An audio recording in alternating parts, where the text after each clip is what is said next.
Ladies and gentlemen, welcome to our first game for Division S today. Granite Gaming going up against nothing left. And today is going to be pretty sick because honestly, when I started to prepare for today's Division S, I gotta confess, this morning I didn't quite know which teams were playing, what the matchups were. Then I looked at it and I was just like, holy shit, we have Granite Gaming versus nothing left. And our second match of the day is Washed Up versus Team Russia. So obviously all of these teams played during the Meta Madness too, but obviously some of them with slightly altered lineups, and today we can expect the full force of all of these teams being unleashed with obviously also normal rules as we're heading into this one. Granite Gaming on the left side, Battlefield of Eternity is going to be our first map in the best of 5 series between the two teams here, and nothing left starts with banning out Garrosh. My F gets banned out in return. Battlefield again, when we're looking towards heroes, obviously we're thinking Tyrande, we're thinking Hanzo, we're thinking about maybe even Vala, but you don't really see her all that much. Greymane has slowly started to actually pop his head up every now and then. We've seen that especially also in Gold League in some particular plays. But there's definitely a lot of heroes obviously that are great for the objective itself. Imperius is actually banned a lot these days. Imperius is honestly banned a lot. And some people might be asking, hey, which patch is this actually? And this is just played before the newest patch that Blizzard brought out. So all those Imba, Chromie, level 20, level 18 talents are not in play yet for the day. Definitely changing this slightly. But yeah, with Imperius banned out and also Garrosh taken away, already targeting that front line, here comes the ban on good old Zeratul, so no Ring of Frost shenanigans after Void Prison. But the first pick, are we going to see the Tyrande? Is it Hanzo? Tyrande it is. Alright. So with Tyrande picked, you already have the Hunter's Mark available. And then the question is always, well, how do we play around this? Do we go just for a stun setup? Do we try and burn the Immortal down? On the other side, Henning loves to play Tyrande, usually gets that hero. And when he doesn't, we've seen him with quite a bit of Rhaegar play as well. But of course, Malfurion is out there too. Here comes Hanzo, first of all, and there's Malfurion. Hanzo and Malfurion taken right away. There's still a lot of potential for Ty's hero, and that's what keeps me interested here, because we have Tracer and we have Li Ming still available. Scratch what I just said. Li Ming and Anubarak are both immediately taken. I was just about to talk about the bug. A little bit of a love bug skin right there. But we still have Tracer. And Tracer is a hero that might also be interesting, or originally might have been interesting for nothing left, but they chose in favor of Li Ming. So maybe the thought process of Granite Gaming was hoping that they get at least one of those two heroes for Tai. Now Tai has already shown that he can deviate into other roles pretty easily, and he's played quite a bit of that. So let's see if we're going to see a Tracer or something else. If anything, I would expect Tracer to be banned out by nothing left. I could see that. Rexa has popped up so often that teams are really wary again. And there's the Tracer ban. Never, never lucky. Tai is just gonna sit there like a sad panda because everybody bans out Tracer against him. I swear to God, at some point, Tai is just gonna throw a little bit of a hissy fit and just tells Henning, listen, if they don't ban Tracer and you don't pick it, no matter what map we're on, I'm gonna baby rage hard. So, instead of Tracer, they're going for now for... I mean, they need tank and offlane too, outside of the DPS. But the first thing that they're dropping is Thrall for the offlane, Lauba on ETC, his go-to hero if he can play it, and of Battlefield of Eternity, that bad boy gets a bit more value. For Tai, could still see him on a mage. I mean, we have still Jaina around, so that's an option. I've seen him more Fear in the past. I mean, Tai in general actually played some really interesting heroes. I mean, during Meta Madness, he played actually Malthael in one game, which was quite a surprise to me personally. Nothing left. There's the Greymane that I talked about earlier, and Arthas is taken. Alright, nice setup. Arthas and Nubarak with the Greymane, Li Ming, and Tyrande. Boy, do they have clear. Holy cow, they're going to rip that Immortal to shreds. This is going to be nasty. But yeah, let's see what Tai is going to play to try and put a stop to that as quickly as he can. That's the big one right now. And... okay. It is Malthael. There we go. Just talked about it. Now he plays it. Battlefield of Eternity. Ladies and gentlemen, game number 1. Welcome to game number 1, ladies and gentlemen. Granite Gaming against nothing left. And over to the left side, Henning on Malfurion for Granite Gaming. We have a Svamgrotta on Hanzo, Fury on Malthael. Okay, they switched it around, it makes a little bit more sense. But Tai is still on the melee, he's playing Thrall, and we have Lauba on ETC. And on the right side of the map, Potibos on Arthas, Linked for Nothing Left on Tyrande, Zadoon on Anubarak, DAB on Liming, and Blake Kidney on Greymane. And as it happens, we have actually Echo of Elements taken for Thrall. So despite the fact that we're seeing a Malthael here, and Thrall can deform in rotation, we're having him without Crash Lightning on level 1. It's an actually interesting setup, to be honest with you. Would have expected him to go into Crash Lightning. Actually, in this particular case, I prefer Crash Lightning, because I think he can give you some insane damage output if you are in the format at the beginning of the game. And you can already start to get a few of those. But yeah, so we'll see how that's going to work out. But for the time being, of course, he's going to try and work on the stacks. But now the rotation down to the bottom is even starting for him. And yeah, I would have preferred Crash Lightning, gotta be honest here. Either way, let's see how the stacking progress is going to go for him. Already pinging around here. But in the early game, nobody is going really too ham at this point. So let's have a bit of an eye on that. I'm just happy that we're getting this match right away. And I mean, it's a bit of a tough schedule on the second play that you just go up against one of the strong contenders here. I would say that both of these teams are at least top 4 material, probably higher than that. But it's a very, very cool match to have. And that it is a best of 5 is just cherry on top. Okay. 2 stacks already for Tai. They're invading the fort here with 4, so they the camp itself. But obviously, we already saw Arthas rotate up topside, so that means that they're getting an easy access to the Khaldor camp on the opposite lane. That helps them a lot, so it's an even trade in Khaldor camps. Pretty much standard. And that's actually a pretty normal opening here. Now, what of course you have to be careful of if you're if you're Granite Gaming, is the engage through a Nubarak or an Arthas Howling Blast, and then the follow-up with the Tyrande stun and the damage. Especially around level 10, it's going to be pretty brutal when Greymane starts to really come into full power. Even before that with the AB on Liming, once you have that. There's already the setup on the other side with the root on the ground. Malfurion laying down the lawn here, but nobody is actually following it up. Lauba gets body blocked, and ETC suffers from the low hit point pool that gets exploited by nothing left. But as I was just about to say, DAB obviously on Liming is going to try and be more aggressive around level 7 in particular when he has access to Calamity, so you need to be careful there. But that was a great kill that we just saw by nothing left, and they are opening this up with a pretty sweet move to the camp, the early kill, a little bit more of experience, and it's time for the Immortal. Immortal number 1 and Immortal number 2. Bad and good. Good and evil. Both of it. They have actually names, but I always forget the names. At some point I honestly was thinking about learning the names for the cast and just like mentioning them there, and then after I kind of remembered them a little bit, I realized I couldn't be bothered. I was like, nobody cares, so I was like, nah, let's screw it. Again, stuns and roots on the ground every single time here. 12 stacks for Tai on Thrall with the Echo of Elements. Level 4 talents, pretty much as you would expect here. Ooh, another nice slide against DAB, but he's still able to move out. Strangling Vines taken. Really trying to blow those targets up, and if you combo that with the Last Rites, for example, you have a really, really good tool right there.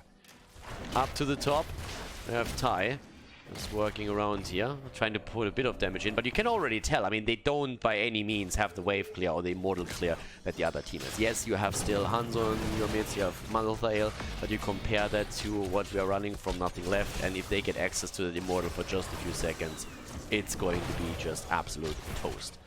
But for now, they haven't really found that access point. So they're still looking for an opening here. Looking for a kill, to be honest, too. Jumping on Fury and getting some extra damage in. Ooh. Yeah, but Blakidney himself is now in trouble, and the bug is dead first. The bug goes down. Blakidney is so low, he should not make it, and there's the death of Greymane. Double kill for Granite Gaming, as they note right away that we have them in the game here. So with that, we're already seeing the Immortal, at least the halftime show, won by Granite Gaming. And that gives them a bit of a lead here, as DAB is trying to soak some experience at the bot lane for the earlier level 7. That doesn't really help him just yet, but over there, it's a quick chase of the Immortal, and by now they're just taking this easy peasy. Interestingly enough, this lineup hasn't really done as much damage to the Immortal as I thought they would be able to pull off. But now, if that kill happens, nicely done. Nature's Cure actually saving Swamgrotta here. Okay, that was an important one. If you lose a hero while the Immortal is just making its way onto the map, then obviously your push potential is severely diminished and can't really do anything there anymore. I pushed through the bottom of the map at this point, and that is going to break at least through the wall. Malthael is still staying topside for the experience gain, but we have a 5-man moving down to the bottom, so that means that Granite Gaming also has to be a bit careful that they're not losing anybody here. Malthael even rotating in, trying to empower that push even more, but obviously is going to be a bit late to that party as they're moving in. And at this point, they're also going to get that fountain for sure, if they're focusing on it in any way. But actually not in the meantime. Boss has started to deal with Fury in the back line and also forced him slightly back here. But the wall is at least broken through. But obviously it doesn't really translate in a lead and passive experience yet. For that you have to take the fort down. Talent-wise, the Celestial Entunement has been taken again, which makes perfect sense in this lineup too. And Tai is still waiting to complete his level 1 talent. Egg of Elements is nearly done, but he needs one more stack. And should actually get this right now. I mean, once that he shoots another one through, he should get that immediately. Nice! Set up for DNB! That was a great kill there. 5 versus 4 fight forced. And they are able to get this one. Nicely done here. 3 kills against 1 now. They're really getting the kills when they are needed. So job well done by them. Boss is still anchoring and see if he can maybe delay the rotation towards the top. So far nobody else is rotating in, so a bit of experience was lost on the minion side by Granite Gaming, but the kill that they picked up was definitely worth it. Bot lane, still the pressure, linked. Ooh, Hanzo. Yeah. Just showing Tyrande here who the better marksman is. Just turning around and immediately hitting that arrow straight between the eyes. And those are some nasty eyebrows that Tyrande is running. I mean, have you seen those things? It's not only that they're green, and might bleach them for once or something, but also like the length is just brutal. Either way, the little push attempt here doesn't quite work out. I mean, they have still the camp, but they can maybe try and get the fountain, maybe even break through. Nice, level 10, of course. Now they can go in and drop the fort, which is exactly what we're seeing. Fort is going to be taken. Very little to do about that. Mosh Pit is also now claimed by Lauber. Now, of course, you have to be careful because Li Ming is very likely going to go into the wave of force, which can interrupt the Mosh Pit. Then you have, in addition to that, the stun from Tyrande and also Anubarak, who can either use a stun or cocoon. So there's a lot of tools, actually. Lauber's very likely to hold that Mosh Pit for a long time to force the opponent to hold some of their heroic abilities as well. But yeah, halftime show is again won because the level 10 ability gives such a massive power spike over to them. Then even Mr. Main XXL would be jealous by that size. But by now we're having halftime show 1 and level 10 on both boards, so that means that nothing left can at least fight for this one now. And that's exactly what they're going to try and do here. But the camps are being depushed, and it's, well, it's one camp pretty much because the shaman camp down here hasn't been taken yet. But it's time to shine. It's time to also get a couple of stacks for that Malthael Last Rites heroic, which they're going to try and push out there. So far, it's just a defensive position that we have on both sides. Talent-wise, exactly what you would expect. In terms from heroics, on the side of nothing left. Already trying to move in there at the bottom. Look at Greymane here at the side. He's actually trying to dodge around there too, so yeah. Both of the teams just looking for that engage. Swamgrotta jumps away, but now we're having all of a sudden Greymane in trouble, gets rooted. Thrall also low, and Thrall barely survives. Thrall survives, but ETC dies. Try to get the mosh pit through there. Cocoon is on the ground against Malthael, and so far he hasn't used his ult yet, but there won't be a chance for him if he falls here. Tries to get away, and is going to die. Double kill, nothing left with a very good setup here. Tai barely keeping himself alive thanks to his trade, but of course that kill against Greymane at least gave them a bit of power. It also allows them to still move in and try and drop some HP off that Immortal at the bottom of the map. But a nice setup. I mean, right now we have 1 fort down, but we're 10 minutes into the game, and it's pretty even actually at this point. Still Malfurion. Malfurion is down, Arthur takes him apart. It's kill and counter kill the entire time, and trade 1 for 1. Swamgrotta is dead too. Oh my god, and Hanzo falling. Could be the beginning of the end of the team fight for them here. Thrall is dead, and that leaves 2 on the board, and Lauber himself might also die as DAB is trying to go ham on him. Doesn't really have a lot of mana left though, and has to be careful with that. Power Slide doesn't quite connect with him. Linked is still in the vicinity. They're protecting that Immortal down here, but obviously by now nothing left is doing wonders to the one up to the top. They're still trying to sneak in here. And they actually still have the potential to grab this one. With Malthael in play, if the rest of the team does damage, it's going to be a close one, guys. But it gets won by the red team. Nothing left for the first Immortal for them in the game. And if you look at experience, both of them closing onto level 13. Push at the top, likely to break. I mean, that should actually break the 40 if they push that with 5. But Li Ming and also Tyrande aren't here yet, whereas the 5-man defense is already on the side and the Immortal is coming down now. Shield is already really low, to be honest. I actually expected it to be a little bit bigger than that. That's what she said. Pushing through, and I don't think they're going to be able to get that board, are they? If you poke nicely against this and drop it early, there's a good chance that we can actually make the play and keep it. But oh, now 13 is on the board, and Lubera can still use Cocoon. Goes in deep, Swamp Grotta barely alive. Nice combo attempt by Li Ming as DAB was going for the kill. And they get Malfurion. Nothing left, baby. Going deep for this one. I like it. Now Thrall is there too as they're collapsing onto him. And Malthael, I mean, he can run, but he can't hide. He's gonna die. Oh my god, this is starting to get rough for Granite Gaming. Wow. Nothing left, looking solid here. Respect. These boys are just murdering at this point. 13 talents on both sides, but this is looking more and more like we're going to see the first keep fall. 2 heroes are going to be down for another 10-15 seconds. That keep has absolutely no chance. They're even trying to go for another kill here, putting the damage on the Lauber. But with that first Immortal, they get the keep right away, and that's all that they really need to do here. Now you just need to try and move away without losing anybody in the process. Lauber, of course, has the mosh pit available, but Podibos is, first of all, attempting to knock him down. Shuts off the progress. DAB welcomes the hero with another quick combo. And just like this, the structural situation on the map has completely changed, and now Granite Gaming is behind. Nothing left, proving once again what a fantastic team they are. They played already great games during Meta Madness. We saw them with incredible performance throughout the Division S qualifiers. And they are just moving through with that again. So that said, experience is still pretty even. And with pretty even, I mean that the chance of Granite Gaming to fight with even talents on the next Immortal are pretty much real. I mean, that is more or less a reality if you don't lose heroes. Need to be a little bit careful there. Li Ming was in a nice spot to try and set up a combo, but at the same time a little bit exposed to allow her potentially sliding in if he sees that. Immortal spawning, actually. Immortal spawned a little bit quicker than I expected.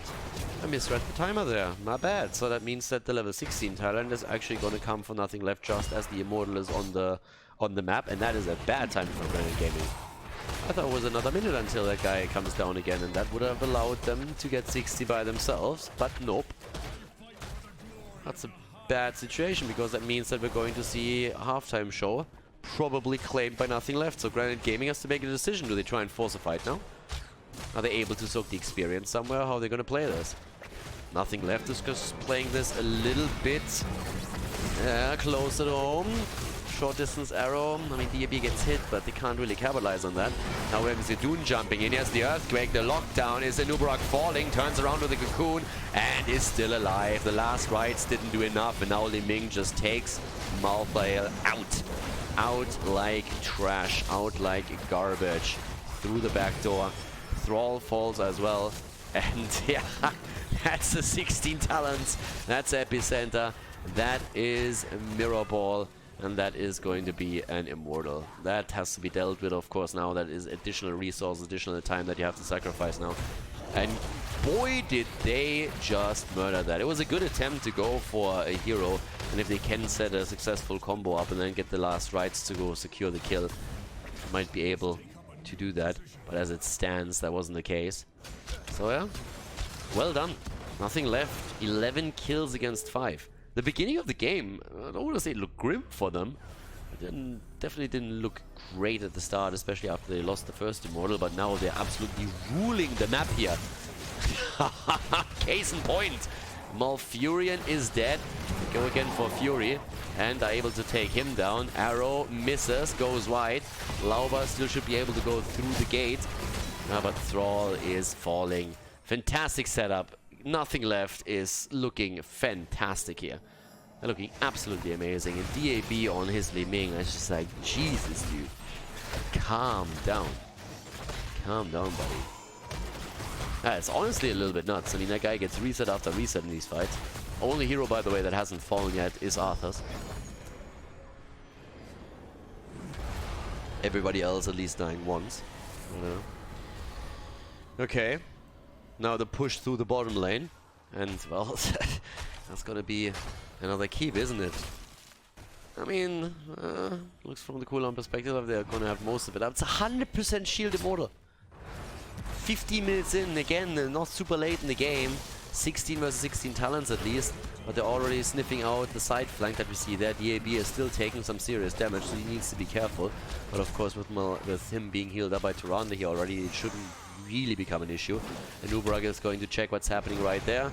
And that Immortal is just hurting right now. Goes through the wall, rest of the wave is pushing in, shields are still available. Not a lot, but they're there, and now the Cocoon, of course, is off cooldown. The rest is available too. They can just drive the agenda again with a quick dive behind the fort itself. And they're already looking for it, but that might be a kill. Black Kidney, no more. He goes in, get the kill against Hanzo. The last rights at least drops Greymane too, but still with tie low and potentially falling, the keep is going to drop. But they take down Arthur's. That was an important one, and now they can't end. But this, well, they should be able to end. Especially now that Li Ming is dead. No.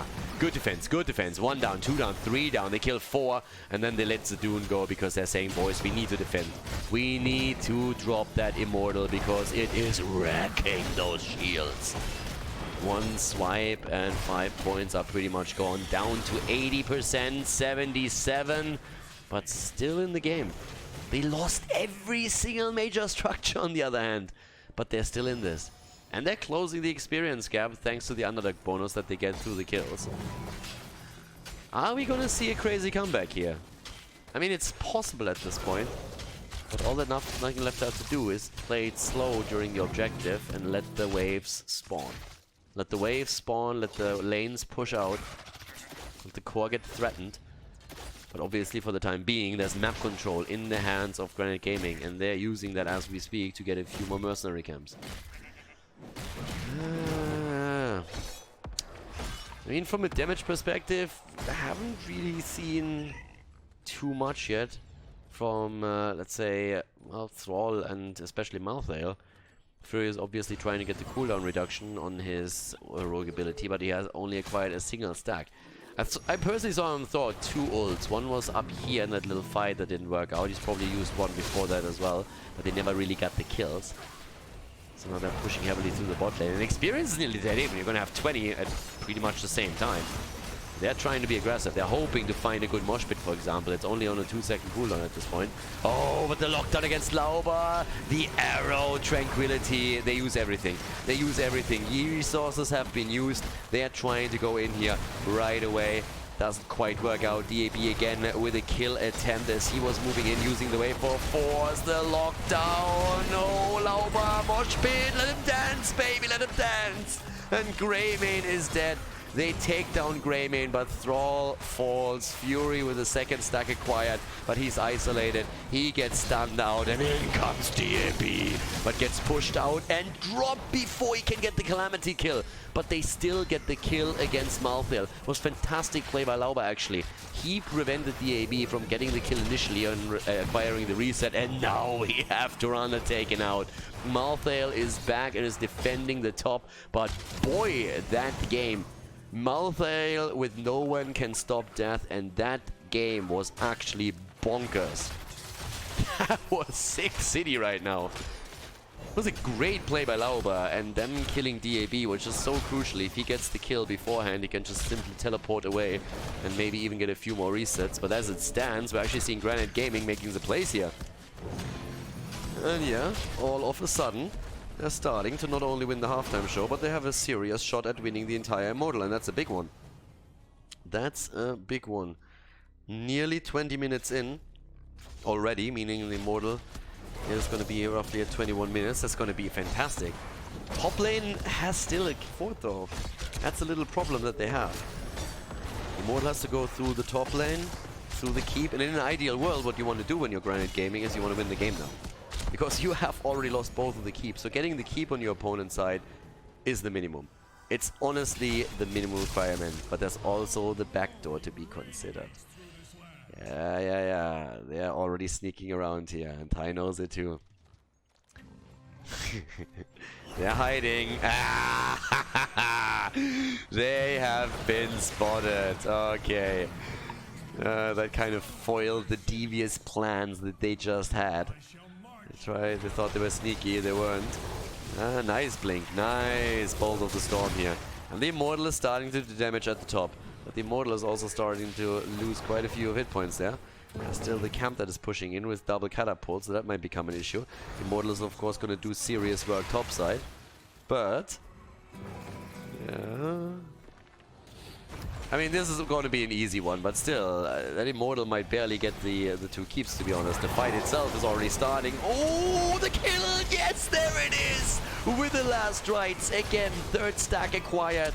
And that's what they needed. That's absolutely what they needed. They're going for Arthurs. The core of Granite Gaming is under attack on the other hand. The shields are going to be falling soon because of the catapults. In the same time, the Immortal is moving through that top lane. But it is a dicey game. Look at that bottom of the map. 3 catapults are moving in here. These 2 are still firing. The shields are going to fall any second. But of course, the minion waves are slowly taking it down. And Granite Gaming, they're going to try and end the game here. As I said before, they have to. They need to. They need to try at least now. They're moving to the top. They already are aiming for the keep itself. And that's the minimum that they have to get with this. They want to go for more, but they can't get the additional kill that they need, and ETC is already back defending. They can't even get the keep. No way. They need it. They need that keep to relieve the pressure on lane, and they have to retreat before that's the case. The backdoor might not have worked out for Nothing Left, but if you just look at the lineup, what did they do? They actually just like tried to backdoor here. They were spotted because Granite Gaming paid attention, but because of that, the Immortal without any assistance had to move completely through the top lane and couldn't even drop the keep itself. Pretty horrible position for Granite Gaming to be in still. It's 1 catapult spawning on every 3rd wave for Granite Gaming against the catapult spawning on every single wave for Nothing Left. The pressure on the lanes is intense. It is absolutely intense right now.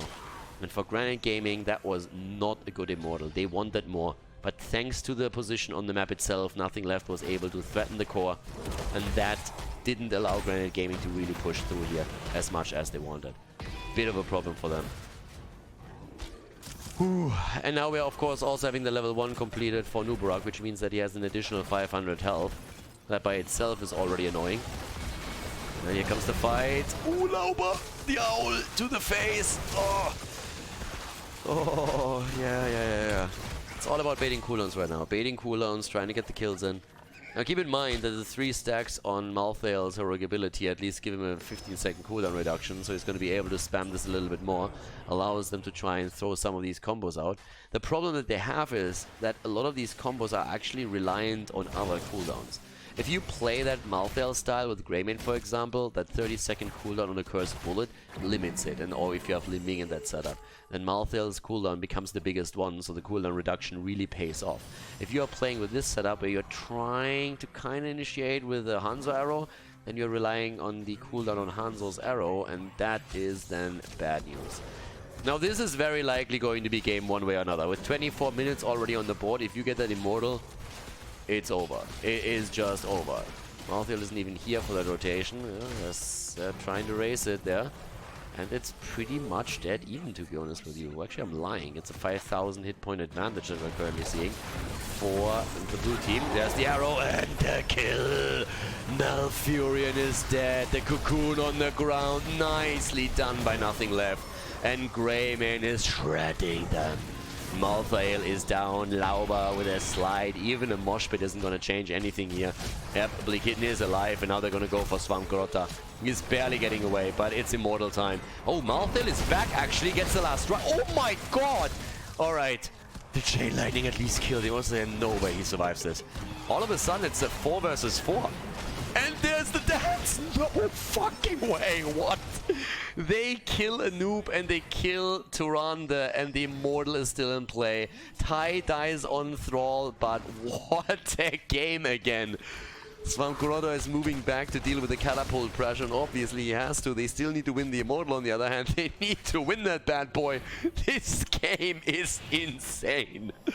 Oh, 61%! Oh, it hurts. What a comeback. Boys, I love Division S. Division S in Europe is just so much fun. Malthael with a buyback really decided that game.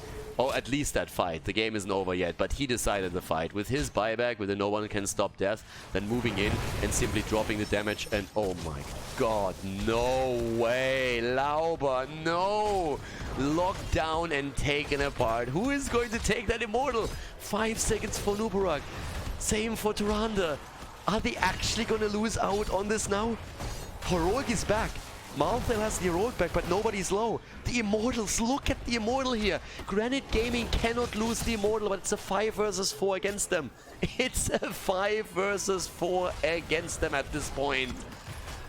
This is insane, seriously. They're gonna lose the Immortal. Lose the Immortal, lose the game. Save the cheerleader, save the world. There comes the fight, there comes the kill. Ooh, Hanzo! Oh, that's his end. That's his demise. And they go for Blikitni. Blikitni falls. Ty keeps him in play. Ty keeps him in play. They're still in this. They're still in this. EGC is soon going to be back at 3 versus 4. They don't get it, but that's the kill against Tyrande. They're still fighting. Henning. Fury. Fury with a place. 5 stacks, but Malfurion is dead. And now Fury is going to fall too, isn't he? He's down. ETC is the only survivor. All that Nothing Left has to do is kill this. Put the damage in. And now... yes, no. Oh. He does everything he can. But the Immortal is lost. And this, ladies and gentlemen, is game. There is just no way that they are surviving that Immortal. 27 minutes in with only 2, maybe 4 if they're lucky to defend. There is no way. They're attacking Lauber right now. They're going in for the kill, but that just has to be it. Portibor's trying to walk Lauber down here. Gets pushed away. Lauber is going to fall. Well, the arrow off screen. Malthael is back too. Could buy back again. They're trying. There's no way, right? That can't be. There's no way they're going to defend this. Look at that beast. Look at it in all its majesty. The Immortal is moving in and is absolutely demolishing that core. The fight is still happening here. Thrall gets relieved. But yep, Immortal is slowly falling, but it doesn't matter because that core is falling a lot faster. Game number 1, ladies and gentlemen, ends in favor of Nothing Left in a fantastic start into our best of 5 here at Division S. GG. And well played.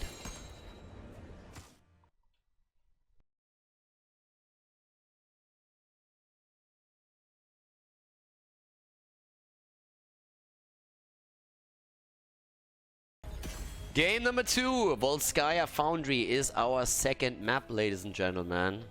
It's awesome, I like it. I mean, the first game was brilliant. It was absolutely brilliant. I gotta admit that I did not expect this first game to be that good. I expected a nice brawl between the two, but boy did that go back and forth. So Nothing Left has taken the lead now. Again, we are looking at a best of 5 here at Division S. And once more, I want to encourage everybody, if you want to actually catch these games live, you can go to heroeslaunch.gg and just look at the Division S casting schedule. Unless I'm sick, injured, or on a vacation or something, I'll cast every single Division S game live on twitch.tv/Khaldor, so you can check it out there. But there's also the standings that you can look to. This is already in the second playday now, so we're slowly going to start to get a bit of an idea of where the teams stand. For now, we're also having Rexa banned out on our second map. Makes perfect sense since Nothing Left and Team Russia are playing, how we say in expert circles, a shit ton of Rexa. And especially on Volskaya Foundry, Dragonshire, and Braxis, Rexa is actually pretty damn good these days. So now we're also seeing Nuburak being banned out. And we have Maiev taken away. And that leaves Zeratul open, because our last banner in the first rotation is Garrosh. Okay, so with Garrosh banned, I got Tyrande open. Zeratul open. Thinking about a few others. Could go Hanzo again as the opening here. There's quite a few. And what are they going to start with? Zeratul. Alright. Is there going to be a Jaina response? Is there going to be something along the lines of Tyrande, Jaina? Because if you pick Tyrande, you pick it also away from Henning. If you don't pick Tyrande now, then the chances are good that Henning is saying like, haha, yummy, let's go. So yeah. There we have it. And Li Ming, DAB just says, give me the resets, baby, and I'm gonna deliver for us. And that could lead us into a Ring of Frost with Void Prison setup. So is Granite Gaming committing to that? They still have Malfurion around too that they can use. Dibbles first. Oh, the full combo. Void Prison into APOC, into Ring of Frost. I mean, yes, theoretically, you could of course also just combo one of the two with it, but there is no kill like overkill. The only thing that you need to make the meme dream true here is a Gaslow with a Grabber Bomb, but I don't think we want to go too far here.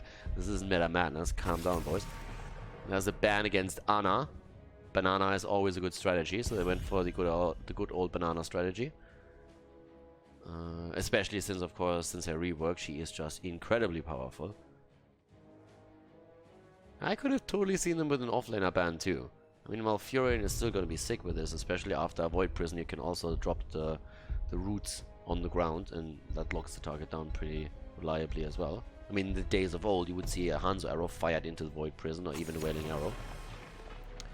Tyrael comes in as a ban. Tyrael Blaze setup for Nothing Left is not something that we've never seen before, so good setup there. Especially, of course, that Greymane would have been heavily empowered by Tyrael as well, if it happens. And how do they react to this? I think the setup for Granite Gaming is absolutely insane, and you have to have something against that. And banning Tyrael out obviously denies the sanctification, not only to empower the opponent to make moves, but at the same time to deny the entire Void Prison setup with Ring of Frost. They go for Hanzo and Johanna. But I honestly think this is absolutely brutal. This is absolutely brutal at this point. Zeratul, Diablo, Jaina, I mean, how do you counter that? That should be a Malfurion pick. And with that, Blaze would be great here. Blaze would be fantastic, but you can go Malthael as well, capitalize on those low HP. Leo, Rhaegar, all of it works. Leo and Rhaegar are taken. And with that, our last pick coming in for Nothing Left, and the last pick in this particular setup is going to be an offlaner, which brings us to a hero that can deal with Leo. Arthas would actually have a little bit of trouble with him. Could still be the choice. They could try and deny some of that stuff with a bunker if they wanted to, so let's have a look at it. Last pick for Nothing Left, and it is Thrall. Thrall in the house, ladies and gentlemen. Granite Gaming going up against Nothing Left, map number 2 on Volskaya Foundry. Let's jump in. Game on, ladies and gentlemen. We are heading into map number 2, Granite Gaming against Nothing Left. And, of course, Nothing Left with the lead here, but boy are they up against a strong combo. Henning on Rhaegar, Furio and Leoric, so far so good, but now here's the triple. Ty on Zeratul, Svamgrota on Jaina, and Lauber on Diablo. Absolute brutal. To the right side of the map, we're seeing Nothing Left with Polyboss on Thrall, DAB on Liming, Zadoon on Johanna. We have Linked on Tyrande, and Blake Kidney is playing Hanzo. Game on, everybody. Oh, well, as I say game on, Linked is pausing the game. All right. So with him pausing the game here, it seems that there's a little bit of a stop put to that. Granit already with a stylish sprays here at the same time, by the way. We're currently seeing Echo of Elements from Thrall on level 1. So again, no Crash Lightning, which would have definitely been a possibility on the map here. Outside of that, the one remarkable talent choice that we should at least quickly talk about is the Soul Shield that has been taken on level 1. So that against Li Ming, of course, because, well, DAB is absolutely insane on that hero, as we've seen in action on map number 1. We're currently having a pretty sweet game here on our hands between the two teams, and this is a best of 3, sorry, best of 5, obviously. So nothing left.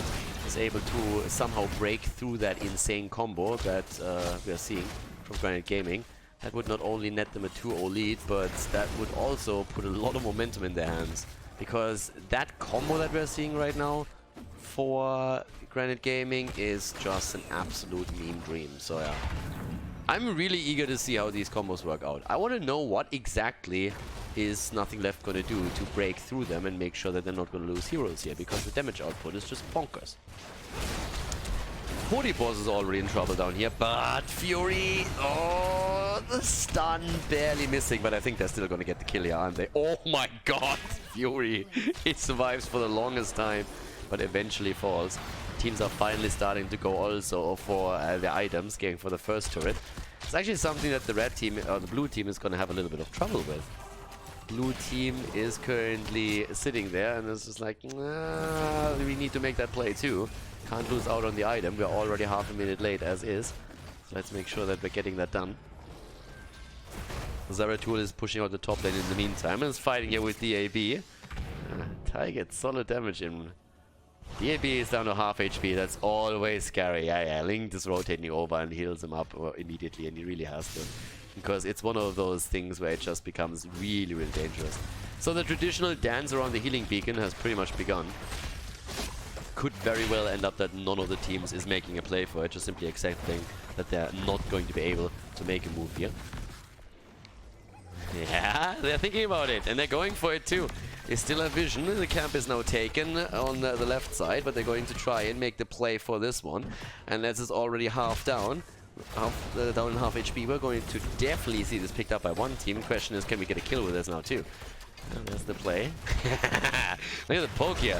Really? Oh my god. Nice lockdown. Well done. Boss locking Lauber down with a quick wolf, and then they're just moving in and stealing it away.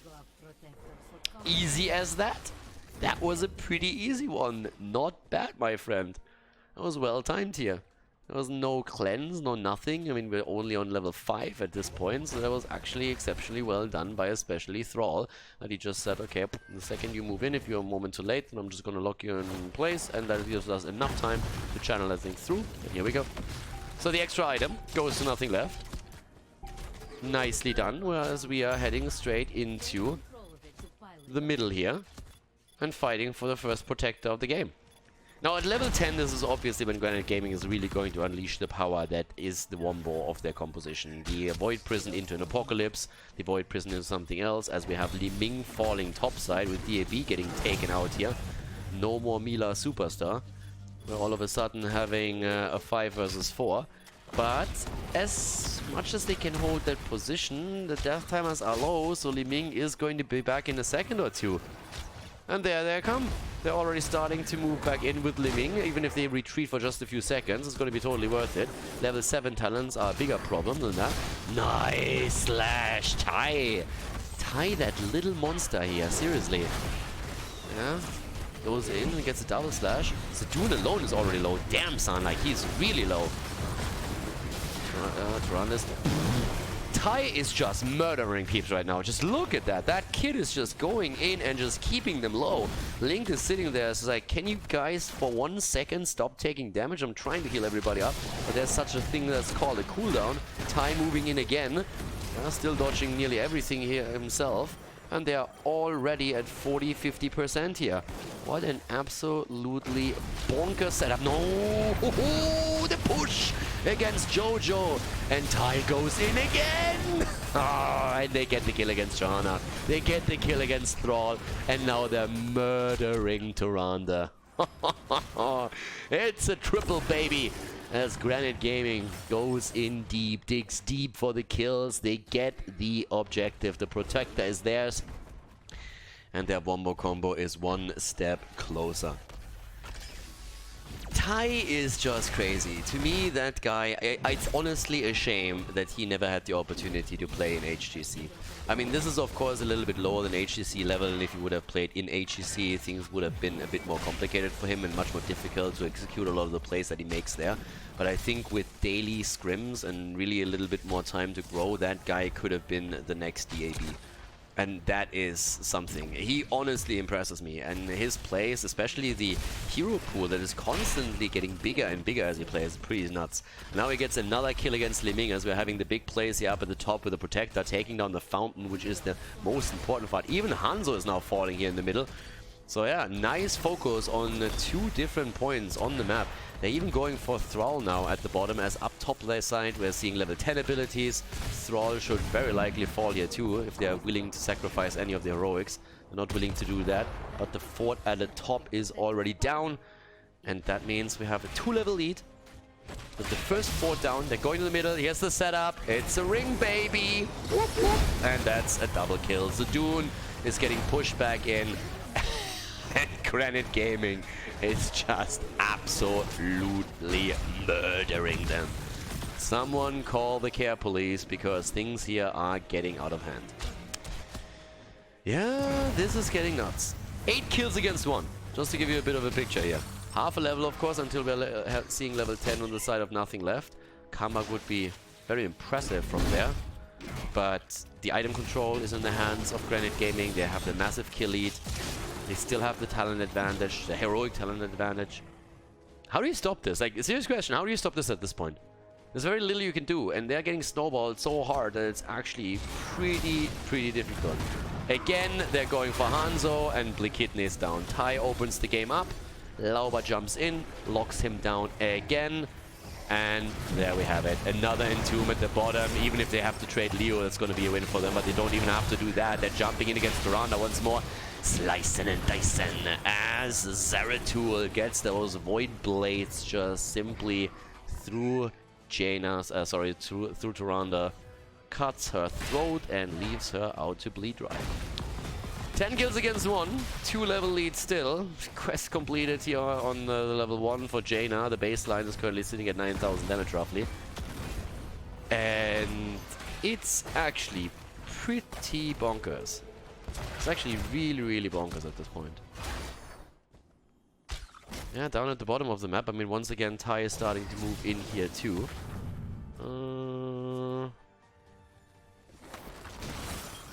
It's full item control. I mean, they're honestly controlling nearly every single one of these. And there comes the arrow. It's only one though. They're only going for Dibbles. The rest of the team is moving in. There's the Void Prison. Where's my ring, baby? Where's my APOC? Oh, get murdered, son. 3 down. They're going for 5. Polyballs gets wrecked, and that's a 5-man team wipe right there. 15 kills to 1. An absolute statement that is being made by Granite Gaming in game number 1 right now. They are absolutely murdering them here. This is nasty. Down they go. They already took down the fort at the top. Now they dropped the one in the middle. They are having a 3-level lead, 15 kills to 1. The combo is just way too strong. You can't fight in choke points. You cannot fight in choke points at this point. And now, of course, the rotation towards Leo. Fury is already moving away from this one. No problem for him. Easy escape. 3-level disadvantage, talent down. I mean, what do you do from here? At the bottom of the map, Tai is still sitting there. Is going to get a bit of extra damage in. Yeah. Pody was getting hit once. Starting to move away. And guess who's back? It's Fury, baby. Fury moves in. He's not the only one. Jaina is on the way too. At the top side, Diablo is still holding on to the point. Rest of the team has started their rotation. They're of course going to try and just continue the trend here, making sure that they're winning the next objective. Arrow goes far. Nothing achieved with that, and Thrall gets locked down by the Entomb. Is trying to keep himself alive and is doing a fantastic job, but might eventually still fall here. Tai rushes away. Diablo is already in, having the cooldowns back in just a few seconds. Ring is already up, Void Prison is now 2. They're starting to make the play again, 15 versus 12, and down goes Jojo. The heal on Ty as the Ancestral came through, and he's looking for the Void Prison. And he gets the double. Gets the double Void Prison. Where's the APOC? There it is! And there are the slows. The mace to the face as Fury with Leoric just goes for that Swiffer moment right there and cleans house. That's going to be another set of items. That's going to be another set of kills. I mean, it's honestly getting nasty. At this point, they're just doing whatever they want with them. There's just no teamfight that can be won. DAB goes down again, and it is insane. 19 kills against 1. They make this look like a quick match. Leo topside is easily taking that protector, and right now you're only wondering, do we go core, do we go keep, do we take multiple keeps? Like, what are we actually gonna do? I mean, there they are. Fury already in the driver's seat. Can argue if that's a good idea or not. I'm not even sure if the guy has a driver's license yet. But as it happens, he's driving the big mech towards the gate, and they're going to try and get the big kills here. Double talent lead, by the way, and another kill. They're taking them everywhere. It doesn't really matter where they are. They find targets, they go for them. And this is just absolutely bonkers. This is actually brutal. Again, this composition that is being run by Granite Gaming is just absolutely insane. And I asked during the draft, what's the answer? And, I mean, they don't have an answer. That's just the honest truth. Down goes Li Ming. They're going for another kill. Swamp Grotta even survives. That in itself is already crazy. But now we have 22 kills against 1, and this is just brutal. It's gonna be a third game on a tie in the series. Yep, they're gonna go for this easy peasy. I mean, you can see they're just basically sitting there. They're not even caring anymore. They're saying, okay, this is over. We can't do anything here. This game is over. GG, next. At this point, there's no comeback mechanics anymore. Would vote 6.5 out of 10 here. Even the little BM Void Prison at the end there. And I don't blame them at all. I mean, they made a statement here, and they are back in that series for sure. We are going into game number 3 with the tie in series as Granite Gaming drops nothing left on Volskaya.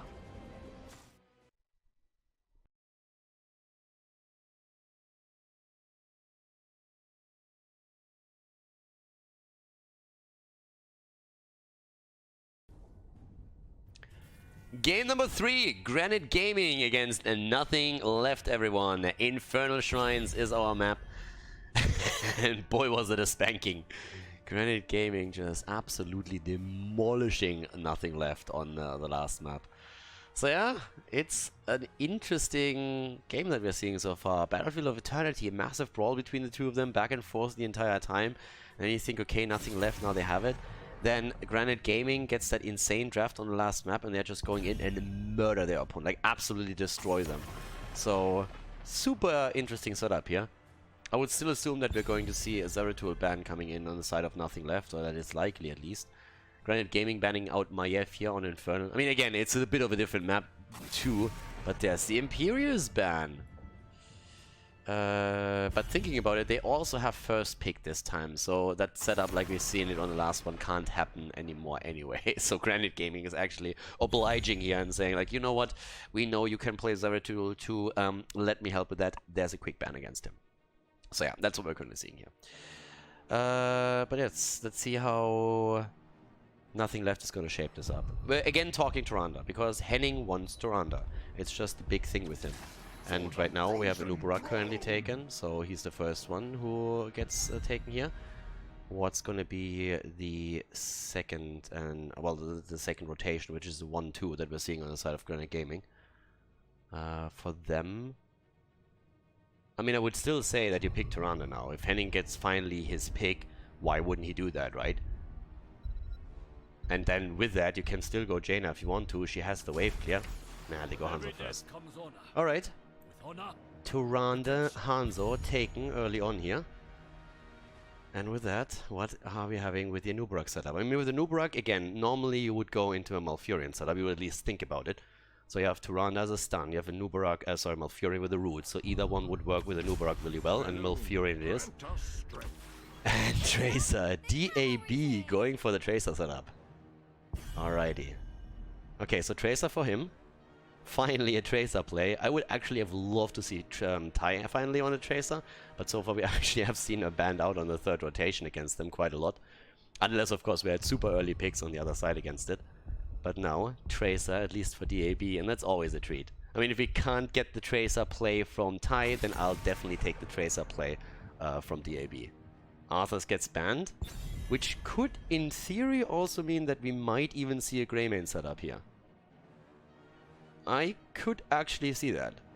Greymane being played, that would be a nice one too. If you ban out Arthas, you're either really worried about someone controlling the shrine in general, or you're worried about your auto attacker. I'm a little bit shocked that we don't see a lot more Reyna at this point, to be honest with you. Normally that's a super early pick every time. But no Jimmy just yet. Have you seen Jimmy at all? In the first map we haven't seen him either, right? And he wasn't banned either, so... maybe now? Oh, Leo and Mal'Ganis. Okay. Alright. Mal'Ganis at the front. Trying to set them up, of course, again. There's the rat. And they still need an offlaner, and we have Mal'Ganis in. So you have now the bomb coming onto a hero, and you have Mal'Ganis with the last rites if he goes for that.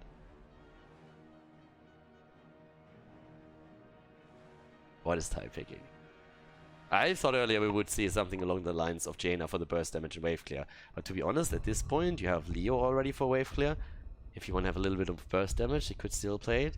I'm just shocked that Reyna hasn't been played in that series at all. He hasn't even been banned yet, and he has been such a stable pick the entire time.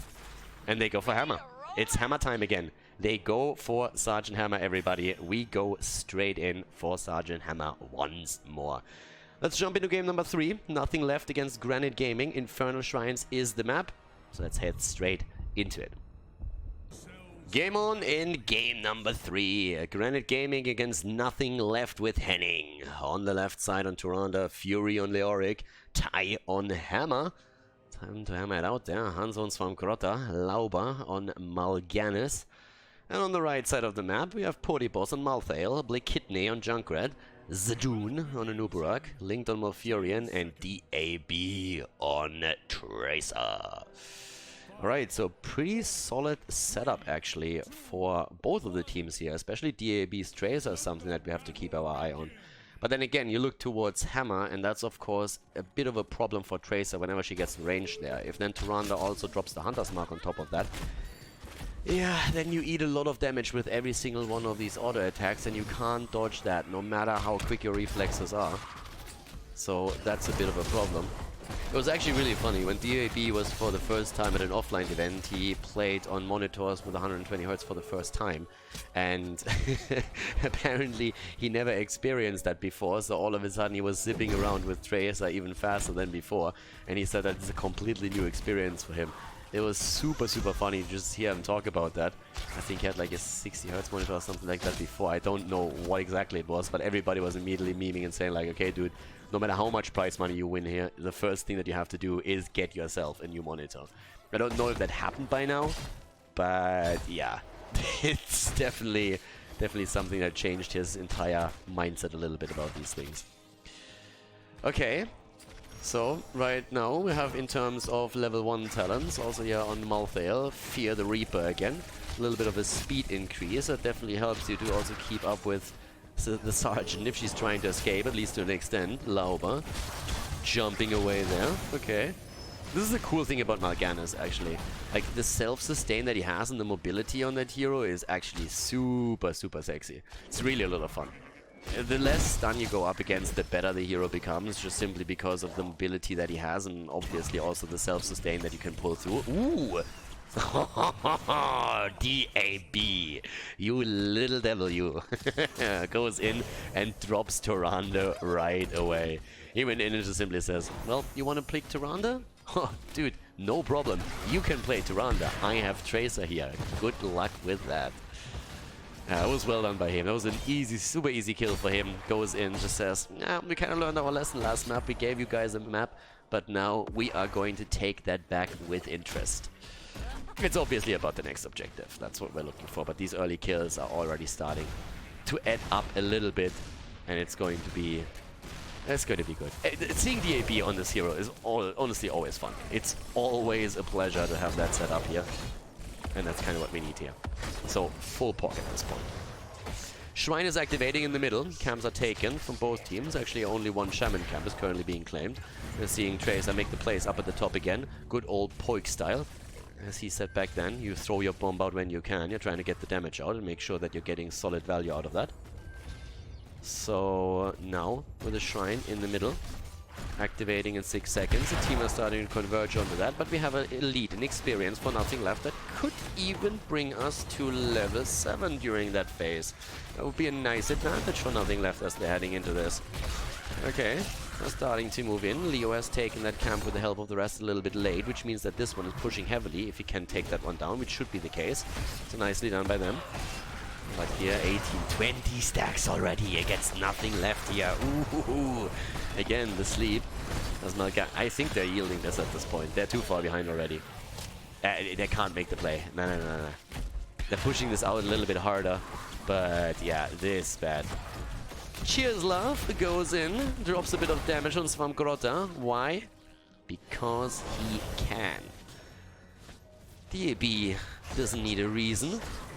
He can drop the damage, he does drop the damage. Can't stop one stop, it all he does. Zipping around here on Tracer. Now that the cavalry is finally here, the cavalry is gonna deliver. Already moving in the mid lane here.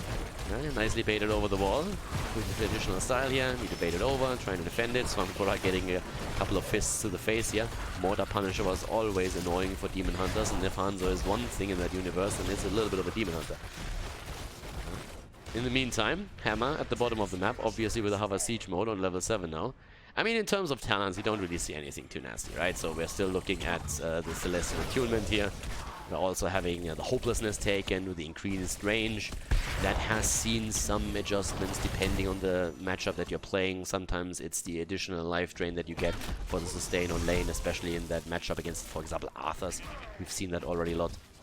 But we're also having a very aggressive Anubarak build. Like, if you watch the Anubaraks of late, a lot of them go into the Carapace talents.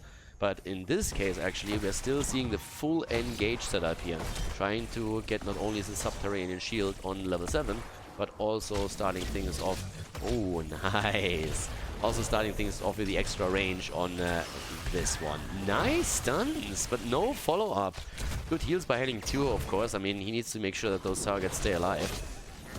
But that was definitely a nice attack against Svamkora here, but it just shows the aggression that we're seeing from Tracer. And Tracer is currently sitting at 10,000 damage. Pretty solid setup here for the early game, for the early stage of the game. Well, the kitten himself, bit low, has to be careful here. Hammer at the bottom of the map is still pushing this out, so no defense in the mid lane through Hammer. 11,000 now, Tracer just adding to that, and level 10 abilities are close. And once they have that, they might just flip the switch and go straight for the fort here. 40 Post rotates in, still bottom poke, trying to get the experience, they have it. Now with the waves pushing out, they're actually rotating away from the lane, so it doesn't really seem like they're going to make a big play with their level 10 ability. Doesn't look like it. Instead we're going to see them go for the camps. Level 10s are in right now. And with that we're having, of course, once again, I mean for Tracer, Quantum Spike, and besides that, last rites. And if those two are stacked on the same target, that stacking progress for Malthael could actually become a quick one. Carrion Swarm for Mal'Ganis. Dreadlock action. Oh, talking Dreadlock action, Lauba. Yeah, careful, baby. Sitting in the bush here at the side, trying to anchor that. What's, by the way, with these happy clouds? These happy clouds are just disgustingly happy. Just like blinking away here the entire time. We need a couple of sad clouds. We need a couple of angry clouds. We need a couple of clouds that just want to unleash the fury of the world onto their opponents, and not all these happy, smiley thingies here the entire time. It's so sweet and nice that I want to puke sometimes. Just like, guys, come on.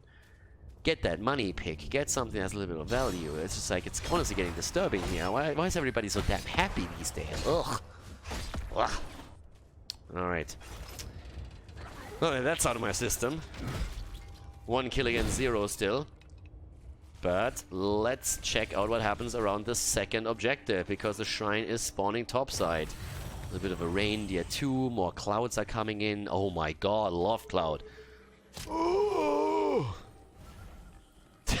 It's like, where did all the angry clouds go? Come on, people. Alright. Jumping in here again. Trying, Ty in particular. Trying to get a good angle. There's a bomb against Fury already. And they take the position on the shrine again. They get the position on the shrine again. And the lead therefore. But this time, Granite Gaming is willing to fight. Granite Gaming is willing to fight a little bit more. Last right. Oh, Fury. It was close, but he gets away. The arrow hitting 3 and the follow-up with a BFG. DAB is actually getting away here. Wow, they're actually killing Hanzo. Hanzo and Leoric are both down as Tracer also falls. That was really well done there. Damn. I mean, DAB falls, but the fact alone that he got a counter kill and they basically got 2 out of that was already impressive. Linked on the move, and they are actually surviving. Link with a quick tap at the fountain, and I can't believe that nothing else is winning this currently. Well, they might lose one now. Pody boss. Ooh, the ball! Oh, Leo is back. The short death timers, and Leo getting the trade value here, keeping them in play. But impressive setup by nothing left. Not bad, my friend, at all. Now they're with 5 on the map again, but that was still an impressive setup by nothing left. But Granite Gaming wins it. Granite Gaming wins the Punisher. Leo just has such huge value on these objectives in the early stages of the game. As long as he's the only one that whose life you really trade, he's going to be back so quickly that it just doesn't matter too much. And that's exactly what won them this particular engagement here. Just Leo in general, having them as a hero and getting that choice here. Inevitable end now for Malthael. Just seeing them heading straight in with the abilities, trying to go for that top lane right now. The rest of the team is rotating in too. Boss on the move back. And DAB obviously now trying to look for those kills again. Having the ricochet here. Trying to get even more damage in. It's all about Tracer plays now. As it was before, trying to get the damage in that backline. He got a great kill against Tyrande earlier. And look at the damage output, 19,000. Even topping Hanzo's damage here, which is definitely respectable. Malthael. He even stopped before the smoke screen. Oh, that hurt. That hurt. He did not expect that trap at all. No. BFG. I always forget what BFG actually stands for. I mean, we all know from the good old Doom and Quake times that in reality it's actually the big fucking gun. But what was it? Blunt Force Gun. Blunt Force Gun. Yeah, that's the PC version. The real version, the real name is just Big Fucking Gun. That's a BFG. That's pretty much what a BFG is. If you've ever played games like Doom and Quake, then you know exactly what I'm talking about. But we can't have that. There's an American audience to this game. We have to be a little bit more polite here. Could trigger someone. Need to be careful. Alright, 3 kills against 3. Experience is actually still in the hands of nothing left, to be honest with you. I mean, it's a bit surprising considering that the fort was taken out, but thanks to the kills earlier and the way that they handled the lane experience, they're currently still a little bit ahead. So that's not bad at all. We're still seeing in the middle of the map here, everybody else rotating in, trying to see if they can maybe get a quick kill. If someone is alone, for example, they're already homing in on that. You see the same setup with a little trap here against Hanzo, but Slamgroda is not going to make that mistake to simply just walk through that middle into Tracer. That is not going to be happening. Here comes Lauber again. I feel like Lauber, or not Lauber, but Mal'Ganis as a hero has pretty much made... Nope. Has pretty much made Deckard Cain absolutely obsolete, right? Like before that, it was Deckard that was just so boring that he put people to sleep the entire time. Then Mal'Ganis came in and said like, dude, you can only do that on your big cooldown. I can do that like all the time. Like when I'm in the game, people are so bored, they just like stand there sleeping whenever I'm around. So you got nothing on me. Absolutely nothing. So yeah, Mal'Ganis is definitely, he's haunting your dreams. He's definitely doing that. One of the things that's gonna haunt especially the front line is that 16 talent choice from Granite Gaming's Sergeant Hammer. Giant killer taken now, and that is a brutal one. Okay. That's an absolute brutal talent if you have enough time and space as Hammer to get those auto attacks in. But Kidney is really starting to have a bit of a hard-on for Hammer. The entire time you see Hammer, Kidney is just like boom, boom, boom, boom, firing those grenades and trying to get Ty low enough so that he has to back off. With another Shrine on the map now, this is time for some action, and Epicenter is now ready again. There comes a play straight for Mal'Ganis, and the double sleep right in the back, right here. Alright, starting to move in. The Epicenter alone. Again, I want to see the action here. I want to see Hanzo Arrow as well. Let's see if that connects. Swamp Grotta is already homing in on it, waiting for that perfect opportunity when everybody funnels into the choke point. Hasn't found it yet though. Waiting for it. Ty again gets bombarded by grenades at the same time. 29 stacks against 16, and they have to make the play there. In comes the Riptire. They're gonna get them some value. Nice attack against the Uber Rock, but it's not the kill, and they go for Leo, and this time he's down. That's the first stack acquired for Mal'Ganis. They get the kill, but they cannot get... No, they're not gonna get the Punisher, and that's an Arcane Punisher. Granite Gaming gets the Arcane Punisher, but they also lose Mal'Ganis. 2 heroes down. 2 heroes down, and that hurts. So now they might still have the objective, and they're using that at the bottom of the map, but they are already losing quite a lot on the process here too. Oh yeah, let's see how much they can get with that, especially now that Zadoon is moving in from the side. Nicely done here with the thrusters on time, moving out of harm's way. Leo, I mean, yeah, you connect in two, but there's nobody there to help you with the damage. But still, I mean, again, if you trigger the jump on the Punisher, then it would be a bit of a different story. But Tracer is down, getting dropped here by the sentry. Oh, even the spray is being used. The little beetle that could. No. And Nubarak got taken out as well. But yeah, the beetle is trying to take Hanzo down. I mean, it's actually... It is pretty telling when even insects don't like Overwatch heroes. But the beetle couldn't do anything here. So Granite Gaming, after the initial loss on Battlefield of Eternity, is actually starting to find themselves in a lead in game number 3. They could take the lead in the series here. Yep, moving straight through, going straight for the 4 tier in the middle. And they should be able to get that with 2 heroes still down. There's another Entomb. Not the best one here today, but still. 3 heroes, just defend. And a lot of that is true because of Kidney and the constant damage that he puts out with his grenades. It's just so annoying, especially for Ty. But Ty still has 35,000 damage. Can't complain about that. So, top damage in the team.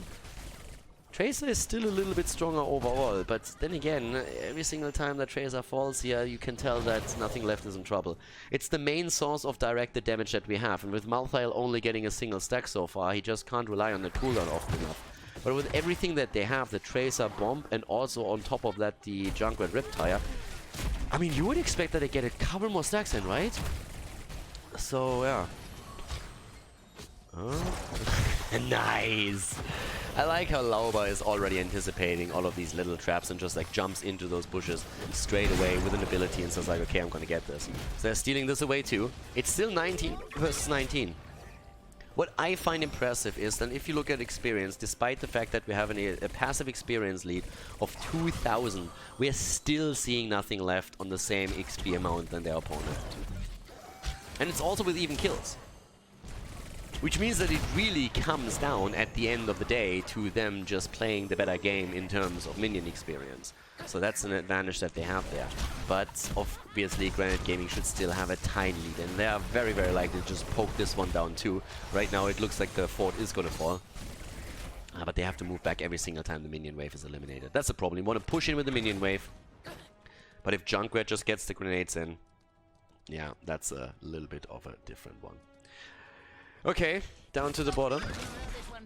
Still just rotating from lane to lane. Level 20 is now gonna drop.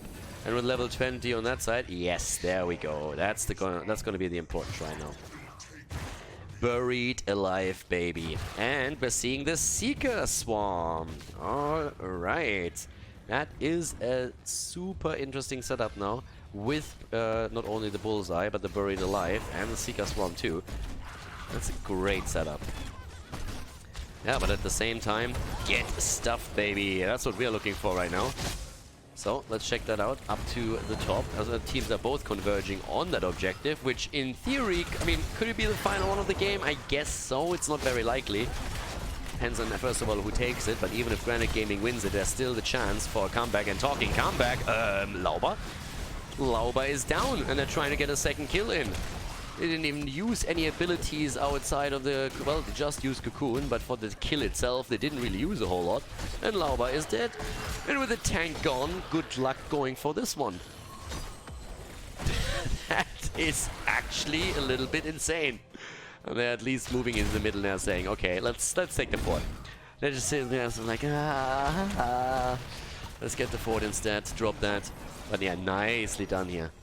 Nothing left, you just can't count them out. They're not quite Team Russia when it comes to the comeback potential, but they're definitely an insanely strong team. Proven it in every single tournament so far, and they are murdering top lane right now. And obviously now you need to have Stone back. Yes, you can try and pressure those keeps a little bit, but if you go for a trade, your opponent's going to be able to pull that off and, yeah, go straight in. So, yeah, with that, we're having them push into the middle. Jump does get procced from Leo once he's there. Yep, there we go. Leo procs it, so they're starting to bait it in, but that should more or less be a keep if they can. The Dune, the wave, the shot's gonna be soaked, and the Punisher is still on 30%, so that should be the keep, and that's the first one of the game. So all of a sudden, from a structural perspective, nothing left taking the lead. Or are they? Yeah, they are. And they go at the into. Oh, nice! Great buried alive, and the arrow to the face. Oh my god, he actually survives this. The BFG comes through. The last ride is negated by the Carrion Swarm, but unbelievable. They drop everything on Tracer, and somehow the recall comes through just at the nick of time. Leo is dead, and the momentum has shifted over to nothing left. It's an honestly amazing series. The second game, as one-sided as it was actually a lot of fun too, just simply because it was such a statement that was made by Granite Gaming. But now we're just moving from one game to another with fight, blow to blow. It's like literally watching a cage fight between two boxers going blow for blow with no defense and just action. Kill after kill is coming in here during these battles.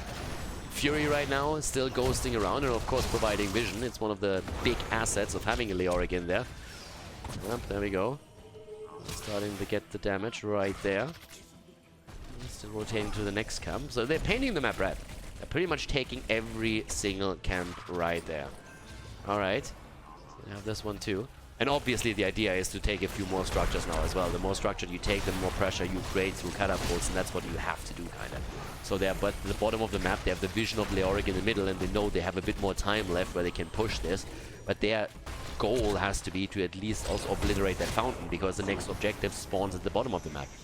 It's one of the reasons why they're currently so aggressively going at the bottom. Uh-oh, Fury! Oh, and that's the kill. Yeah.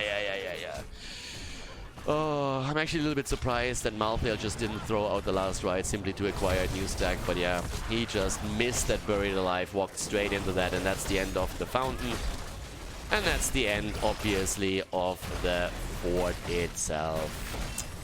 Oh boy. Oh, that is hurting now. Let's take a look at the damage numbers, actually. 60,000 on Hammer by now. 55k, though, for Tracer. Great setup there, too.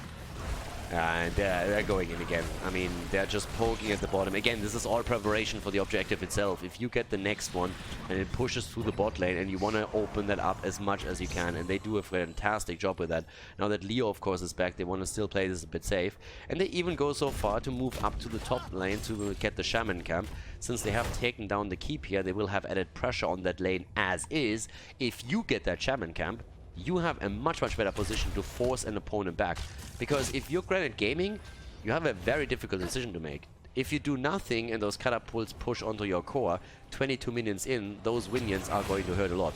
If you move someone back for the defense, then what are you going to end up with? Exactly. In a situation where your opponent has vision of you topside, they know it's a 5 versus 4, and they're going to make the plays. And this is also an Arcane Punisher.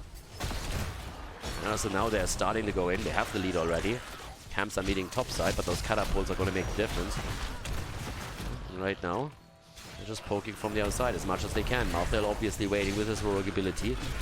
waits to see if he needs the respawn.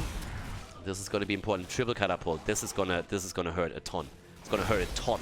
They're gonna be on a timer in a couple of seconds, guys. Like, this is a huge problem for them right now. Riptire's coming in. They go for the Riptire. They get a couple more stacks. 32 against 24. They're looking fantastic here. We are seeing nothing left with a great shot at winning this one. Cocoon is already on the ground. Oh, the Entomb! Oh, what a kill. Nicely done. And the Arcane Punisher still gets taken by nothing left. Oh, what was that? Malthael drops out the ult just before he falls. Alright, understandable. But with 2 heroes down, Hanzo still falls. That's a good counter kill. DAB! He wants Henning and he doesn't quite get him, but that Punisher's around as well. Henning, Broccoli. Oh, and that's another kill against Fury. And the top lane is still pushing hard. 4 catapults by now. They're still chasing Lauber. This is looking bad for Granite. This is looking really bad. Okay, Lauber just puts them to sleep. Oh, that is brutal. The catapults take the core down to 67%. The rest is moving in too. Lauber is dead, killed by the grenade here. And boy, that game, nothing left. Winning map number 3. 11 kills against 8, and they take the lead in the best of 5 series here at Division S. GG, and well played.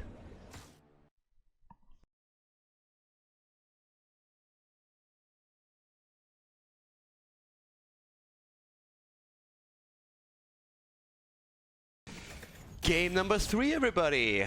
All right, so this is going to be an interesting series, as we knew from the start, but boy, is this getting back and forth here. Granite Gaming losing the last Punisher there, and all of a sudden nothing left is getting the kills. Lauber gets dropped by that last final grenade that Junkrat sends out, and that's a 2-1 lead for nothing left now. So we're really going blow for blow here in the series. First punch delivered by nothing left, the comeback by Granite Gaming, the same turnaround here. And we're heading into Sky Temple as we have the map choice made by Nothing Left. And now, of course, the big question, can Nothing Left make a 3-1 a reality, or is it going to go all the distance? Is that going to be straight into game number 5? Well, we have actually Maiev banned out. I would expect that we're going to see that ban on Zeratul again. I mean, the last time when Nothing Left won the first map, they ran into that problem that we had that huge wombo setup around Zeratul. Ooh. Okay, frontliners are actually not banned out that aggressively, which means we have Garrosh and Diablo still around here. Okay, we have a lot of globals around too. Dehaka. Samuro is still something that you at least need to think about, but Zeratul is a little bit more important. Okay. That is a bit nasty here, with Zeratul being banned out this quickly. Well, not that Zeratul is banned out. That's kind of makes sense. But the nasty part is really that we have a lot of heroes open that are usually banned out here. I mean, again, we could look at the globals. You have still Turanda, and it's Henning. So Henning having the crown here is just saying, like, everybody's yelling at him, no, we want this, we want this, we want to play that style. Henning is just like, guys, Turanda is up. I'm going to take Turanda. That's pretty much how he plays it. All right. But yeah, you could play a lot here. We could play...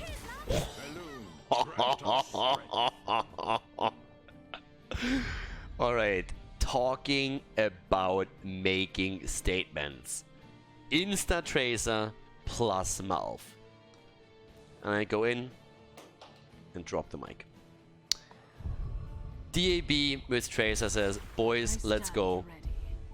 And we have Vala on the other hand. Played by Tai. Vala, ET... Okay, alright.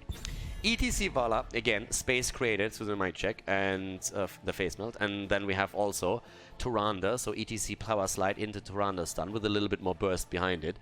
We're having now Vala against Tracer in that setup, oftentimes with a double support, but we've seen it occasionally also with a solo support.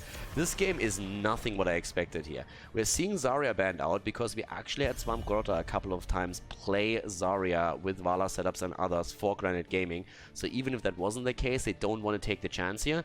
But the statement of nothing left to go for DAB's Tracer just on the first pick rotation and saying, yep, if we get him on Tracer, then we're going absolutely in and we're going to eliminate them. We get Tracer, we get Malfurion, and we're going to wreck them with that. That play alone already right there. Obviously, we have to still watch out for what the rest is. There's the Dehaka ban, so no globals at least for now. I could have seen at the beginning that one of the teams might go for Samuro, but Abathar was banned out. The Samuro-Abathar combo is the strongest on Sky Temple if you're going for that playstyle, but now I question even that choice.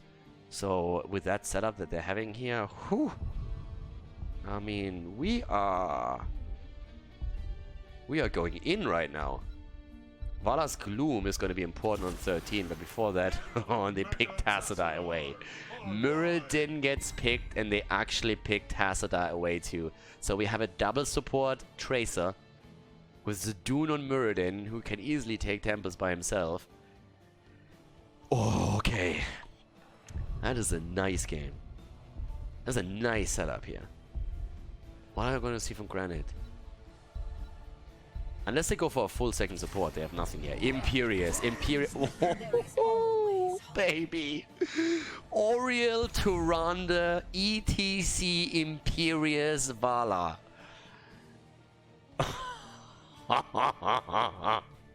Full double support against, well, one support plus Tassadar. So 1.5 supports. Okay. This is gonna be awesome.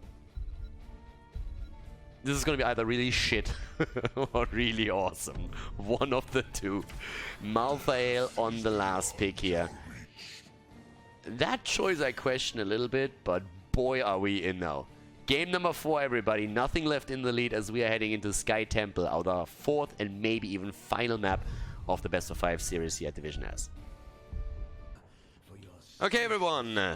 Game number 4. Double support here. Henning on Tyrande and Swamgrotta on Oriel. That's actually the interesting of the entire lineup. Swamgrotta on Oriel. Fury on ETC, Ty on Vala, and Lauber on Imperious. Alright. So Fury can now play the offlane with a global if he wants to. On stage dive, we have on the right side nothing left with Podipos on Malthael. DAB on Tracer. Who would have thought? Who would have guessed? Bleakidney on Tassadar, Zadoon on Muradin, and Linked on Malfurion. Time to shine, baby!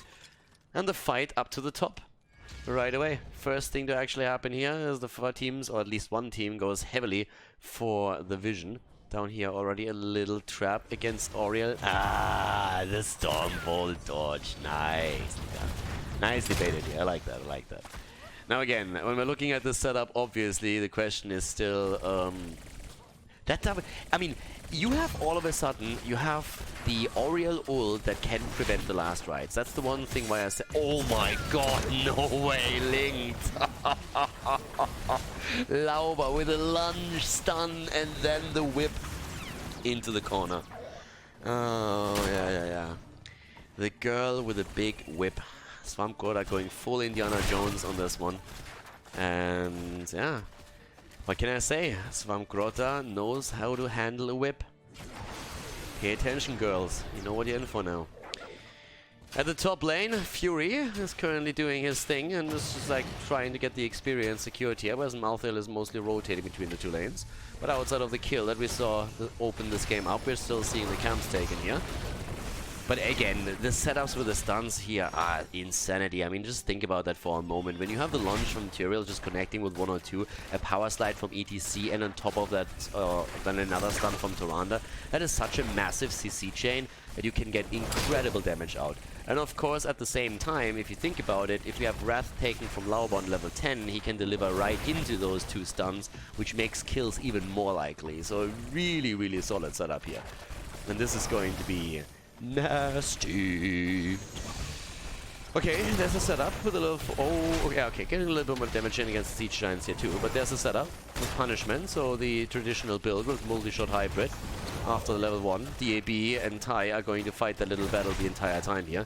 And obviously, Ty with the 2 supports behind him can go off full all-out on damage, which helps him to generate that energy that Oriel will need to keep everybody alive. The build for Imperious, as so often, burn the Impure, going straight into the Battle Hunger, so it's all about the Valora's brand for him. And then we're going to see the Holy Fervor taken on level 7. Still dancing around the minions so that the Stormbolt doesn't hurt too much and allows the rest of the team to move through it. Yep, there's the stun, there's the second, there's the third, and the pushback. And Zudun is maybe not falling, but you can see the combo in action. And this was, by the way, with Vala not being there. Just so you guys get a bit of an idea. This was just the stuns connected and Vala not even being there, and he got nearly dropped by all of this. So that's the power of this particular lineup that we're seeing. We're also, which is actually kind of interesting what we're seeing now on the other side. We're actually having, in this case, Kala's Embrace taken instead of Khaldor Rise Resistant.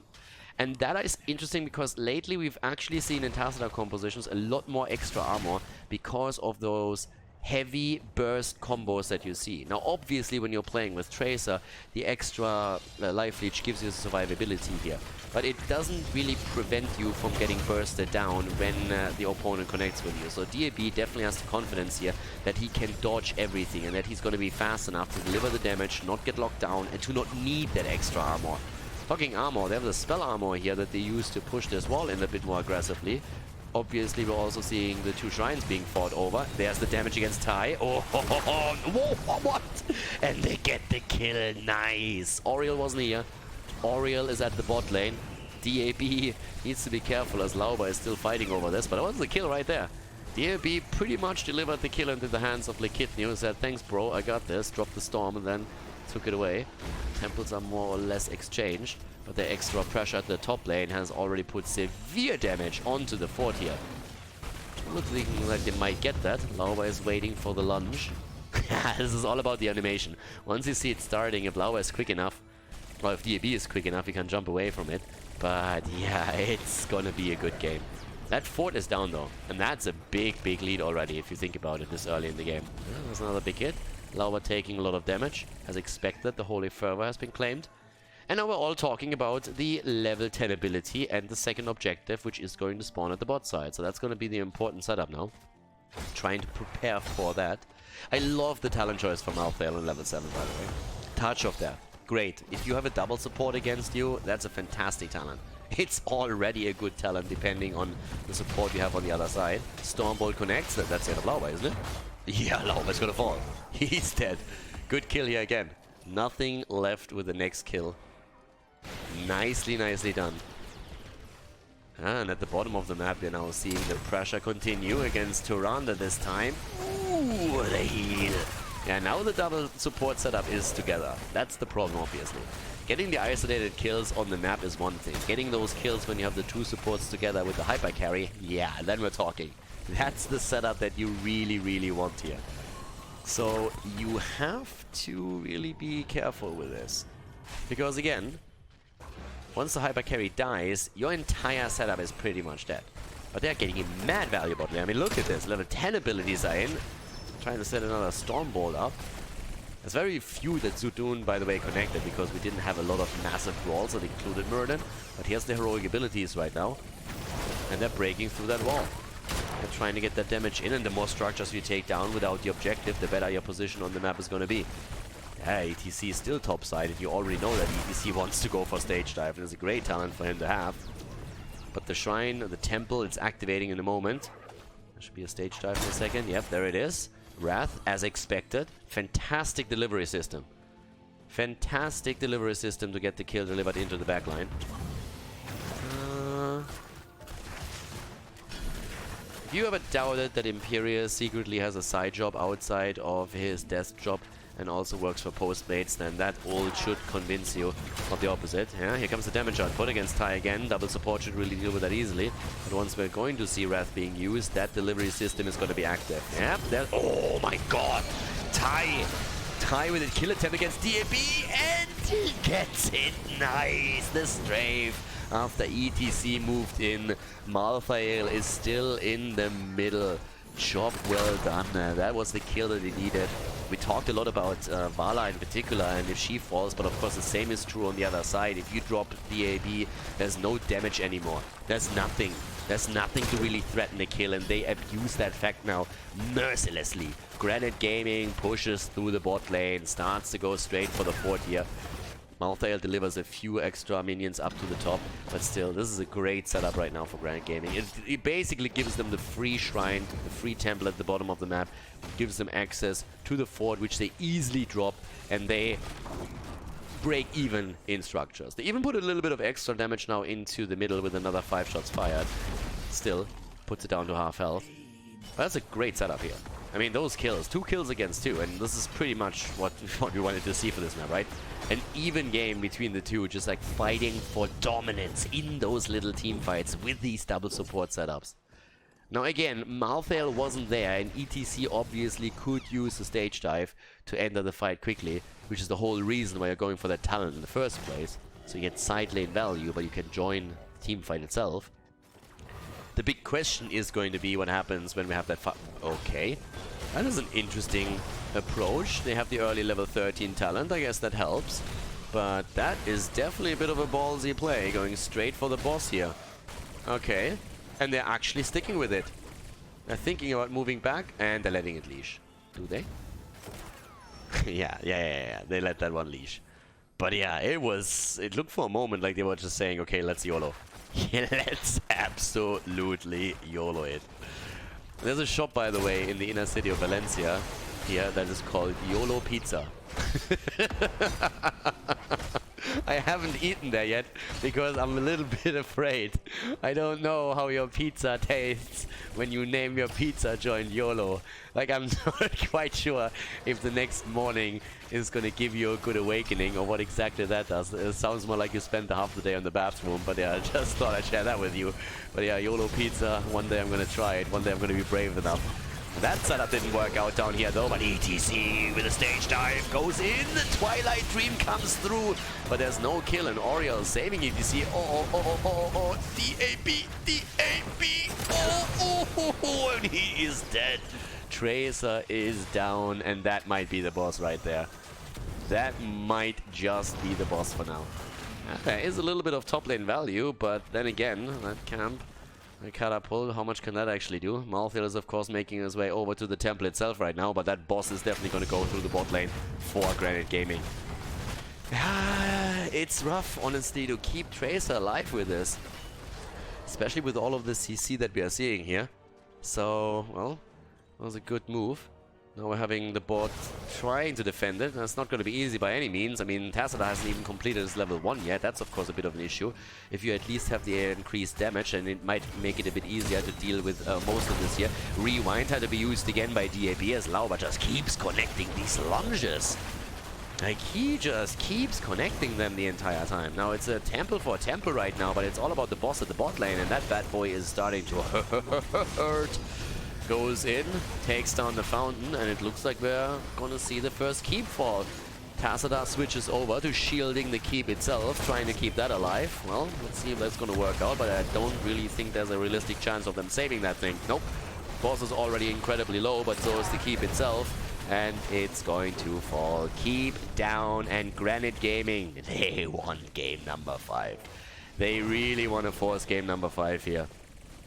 Whereas we're still seeing nothing left, holding of course onto experience. In XP they're not that far behind, but that's going to change soon. With an additional 4 taken down, they equalize the count of forts on the map, but they have taken the extra keep, and yeah. So far nothing left, might be slightly ahead. The question is simply, can they get these kills? And I'm not so sure about that. Because right now, these little traps, I mean, I just don't see Granite Gaming falling into these little bush traps anytime soon. They've done an amazing job just checking every single one of them before they enter them. If that of course changes at some point and they get a bit too cocky, then that might be a different story. But so far they have been very, very vigilant and not really allowed nothing left to capitalize on any of these setups. But it's all about the siege shrines, at least for now, because they will get a little bit of pressure out of the way at the bot lane. Level 16 talents might start to change things slightly. I mean, 13 alone is already a nice thing to have, just simply because the inevitable end and the healing static give more survivability to your front line. Also, the nullification should help to limit Ty's damage output a little bit. Talking about damage output, by the way, 33,000 against 32,000 that we're currently seeing here. So a slight win for Vala as the level 16 talents are picked up by both teams here. Let's see if that is going to give that advantage over to nothing left that they are hoping for, because we still have at least the Psionic Echo for Tacita, and with the quest completed on level 1, that's definitely helping. I mean, it's a lot of softening up that you can do here whenever there's a bit of a poke battle. Stone Form for Muradin is also gonna make his survivability a lot stronger. Locked and loaded for Tracer. Ah, but then again, you look over to the opponent and the extra attack speed through the Will of Heaven. It's going to make things a lot easier for Tai also when it comes to sheer damage output, and Tai adjusted accordingly and went for Manticore on level 16. So those two talents and the synergy that they will bring are going to be difficult to deal with and allow them to especially threaten Tracer and Tacita. So ETC with the global active at the bot lane, double catapult to escort in. Yeah, that global is going to matter more and more and more. Okay, there's the attack. Keep that stage dive in mind. They're waiting for the stage dive here. Templar's already been taken. ETC is now claiming the one at the bot lane. Catapults, as we said before, just moving in. The dance in the middle begins though. Can there be a kill? Tracer still on the side. Whip into the corner, and she actually dropped.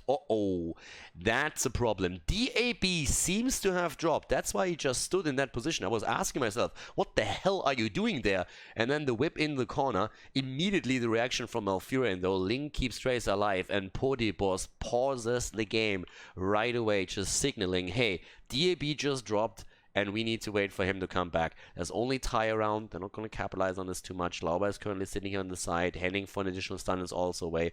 Would also, honestly, be a little bit BM if you now try it after the break to immediately go for that, but it doesn't look like it. But it's not a good start into this setup anyways, because now all of a sudden your hyper carry is already incredibly low. Granted, we're currently seeing still the heals of Malfurion coming in, but that's a cooldown burnt. ETC at the bottom has taken over a bit of this, but the setup here in the middle has now become a lot more tricky for nothing left. Tracer's back, DAB back to business. Tai actually even apologizing after the pause that he attacked the bot, didn't see it in time. But DAB connects back in. And now we're going to find out if there's actually going to be a bit of a battle happening here. Keep in mind that currently with Elite in structures, Granite Gaming is going to be happy with a simple trade in temples, because it is going to be in their favor. If you're ahead in structures and you are always trading on the objective, then you will win the game eventually. So the pressure is definitely on nothing left to make something happen. Which is one of the situations where it can actually end up with you eventually having to throw a bit of a Hail Mary move on the boss. And that's something that they have to consider. Yeah, DAB still dancing around here, okay. Testing if the reflexes are still there, and apparently they are. It's not really a kill-heavy game, by the way.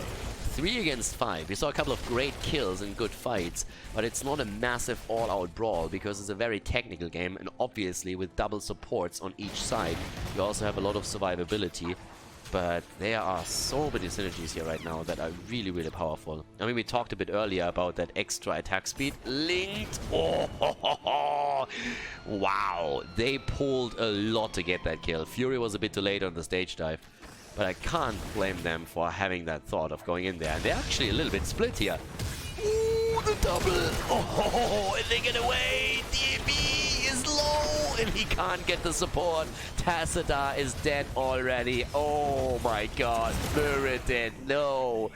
The dwarf is down. And that is a beautiful double kill. You know what just happened? The boss respawned on the map. Ooh, that could be game.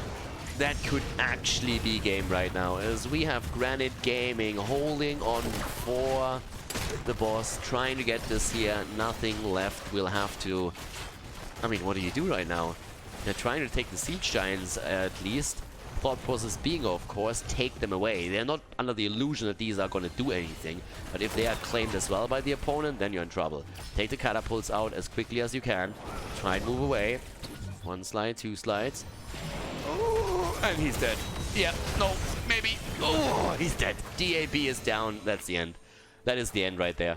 That has to be the end.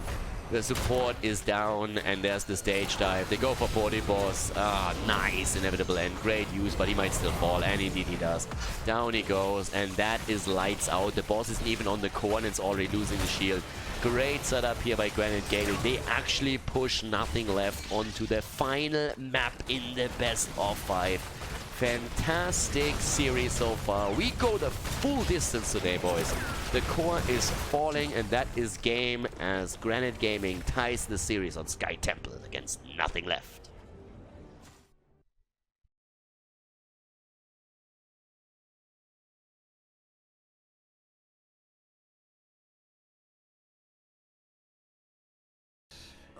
We're going the full distance. We're going to game number 5. Granite Gaming against nothing left. Towers of Doom is the final map. And yeah, back and forth the entire time here.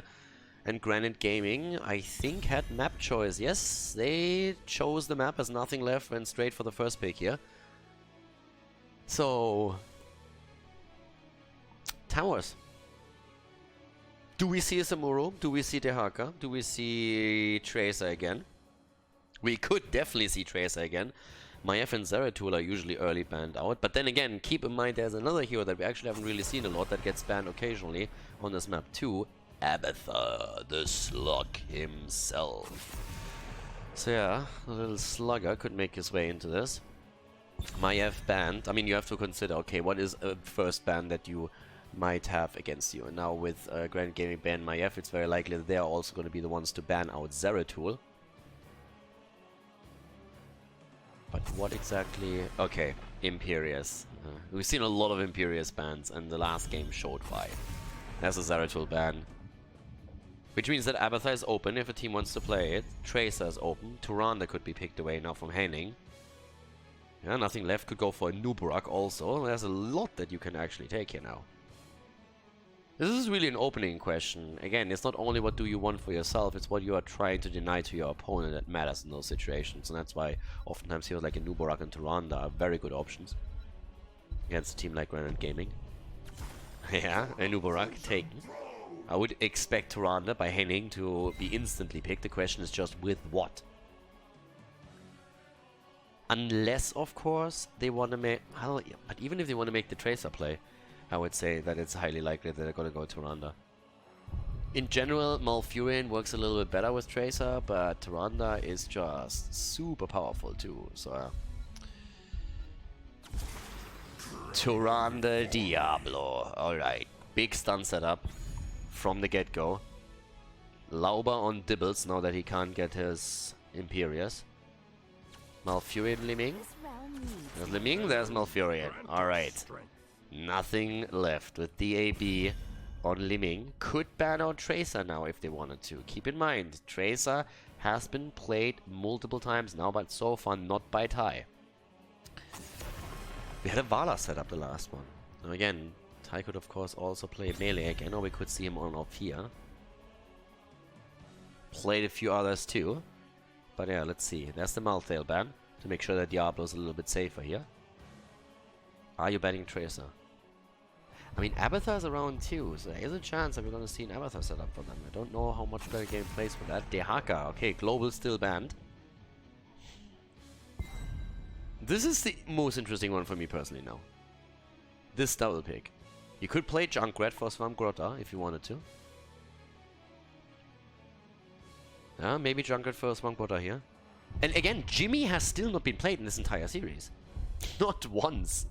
Not once was Jimmy played. Still insane to me. Not even banned. Completely ignored. There we go. Swamp Grotta with Jimmy. Okay, finally some action. And Jaina played by Tai. Okay, now we're talking. Now we're talking here. And with that, what do you go for? Top lane in particular. Are we gonna see a Thrall action with this? Leo? Blaze? Urel and Greymane. Alright. Urel and Greymane taken. And now the last pick. What are we looking for here? We're looking for the offlane still. We want to see what Fury plays. You could play Leo with this. Diablo Leo would be a good setup. Can play with the bunker if you want to. Can go for Blaze. Soak 2 lanes. I think Leo or Blaze. So likeliest ones. You need someone that can soak both of the lanes easily and get you the experience that you want. Ah, there's the Leo. There's the Leo. Alright. Final map, ladies and gentlemen. Towers of Boom. Nothing left against Granite Gaming. The 5 mapper goes the full distance here in Division S let's jump into the final map of the series. Game number 5, the full distance. Granite Gaming and Nothing Left are tied 2-2 as we go into towers with Henning on Tyrande, Lauba on Diablo, Svamgrotta on Jaina, Ty on Reyna, and Fury on Leoric, ladies and gentlemen. And on the right side of the map, after their recent loss on Sky Temple, we're seeing Podibos on Urel. We're currently having Zadoon on Anuburak, Blick Kidney on Greymane, DAB on Li Ming, and Linked on Malfurion. Lauba again with a Soul Shield. If you're going up against DAB's Li Ming, you want to make sure that you're just not eating all that magic bullshit coming from that side all the time. So Soul Shield is definitely a good option for this one. That said, we're seeing them jump in straight away into that little 5-man brawl at the beginning. Nice, Urel. Oh, Pody Boss. Yeah, he's gonna get away. Oh, yeah, close call. It was a nice one. No one dying there, but still mass action on both sides with the lockdown attempts that we saw from them. Heavily aggressive there. Lauba is, of course, going to check out those walls the entire time. Stun them in the wall, baby. And go straight in there. Well, the important part is also that you have to kind of watch out for the camps now. I mean, 10 seconds and they're going to spawn, and then it's a big question of, are we going to see an invade? Is it just going to be an even trade between those two siege camps that are happening there? As the pumpkins are spawning, the teams are looking at it immediately. A lot of slows coming, by the way, out from Granite Gaming, which obviously is fantastic as the level 1 talent for Reyna is capitalizing on that. Benefits from these slows and stuns, and that's 15% more damage. And of course the big difference here with the marksman that you can sometimes take is you need to be aware that this is for all the damage output. It's not only for the auto attacks. It's oftentimes a little bit confused by people, but it also applies to everything else that you dish out there. So yeah, with that, Anuburak. Oh yeah, body block there, right? Nicely. It's all about the free damage that you can get in. And movements like this are actually quite impactful then in the long run. DAP down here, still trying to get his own damage through. I mean, he's going to be the linchpin. Nice! The wall stuck. Ooh, the reckoning hits the beetle. Nicely done there. Good damage output and the final blow by Ty with a penetrating round. And that's the first kill in the game in the level 4 in their hands as well. Nice! Level 4 with the Arcane Intellect even. Alright. That's the Arcane Intellect in on level 4. We're having Fight or Flight. And another potential stun. Oh my god. DAB is down. They're trying to go for Lauba, but no. If Lauba gets another setup here, he might actually get DAB too. Well done. 2 kills already, and Lauba just once again shows his prowess on Diablo in the early game. The early stage is definitely going well for them. Zadoon is already setting up a potential flank, but I don't think that that's ever going to come into play. The Owls, of course, going for the scout here. We have a triple altar spawning, and with a tap on the fountain, that's going to be the important one. Top left, top right, usually just exchanged. But we see a really nice setup with a potential fight for the bottom of the map. Interestingly enough, Svamgrotta is actually top side, and they're going to try and capture maybe the 2 up at the top. They're making the play for Podibos, getting the damage, or getting the hit points low. Yeah, Leo sneaks over towards the top right and is already channeling. The Goat making the jump in and gets the interrupt there. They need to get the top 2. Bottom is already channeled. That's a problem. Bottom is already channeled. That's 4 shots off. Podibos, you have 1 jump, dude. That's it. That should be a channel right now. Yeah. Now they're going in because they still have vision on the bottom. They know that the fight is happening there. As long as no one dies here, they should get 2 out of this. Yeah, nicely done. 2 for 1 trade. Podibos again low. But even with the rotation, all they have to do is slow this down until the rest of the team is there, because you usually don't want to fight a 5 versus 5 here if you're the red team, because your opponent has such a close retreat point. So they give it up. They can't fight on that side of the map. It's just not working, especially with Greymane at the bottom. So a 2 for 1 trade in the early game for Granite Gaming. They take that slight lead. Okay.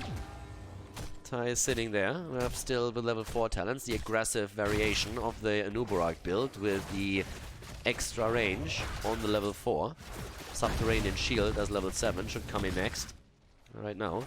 If you want to go for that big dive, Subterranean Shield is usually your thing. And yes, that's exactly what's happening here. You go in, you dive in deep, you get Greymane with you, and then Urel jumps in too, provides the extra armor, and you're trying to get the setup done. So it's all about you initiating the fight. You want to be the aggressor. You want to dive in, ideally past the hero that you can cocoon, or cocoon the support, and then just go for the kill right away. That's what they're trying to do here. And already we're having the camp fought over, and that's a 5-man invade right there. And that's both camps taken. Urel is pushing out the top lane though, which means that Leoric is going to lose a little bit of those minion experience. So that's a slight setback for him, but they're trading it for the push at the bottom of the map. And that is a good trade for them. I mean, they get the tower, they open the bot lane up a little bit more. And the bot lane is obviously the one that matters the most in Towers of Doom, just simply because you're getting all that mercenary pressure onto it and can threaten the core once you convert that bell tower of your opponent over. Double altar. Leo still coming around. 40 boss with the interrupt. I like it. The only idea was here, demount him. It wasn't about a fight. It was just slowing him down. Slow the rotation down. Make him miss a minion or two. That's all that you're trying to accomplish with this. There comes the jump. As we said before, root on the ground. Broccoli gets a bit of value. But not too much yet.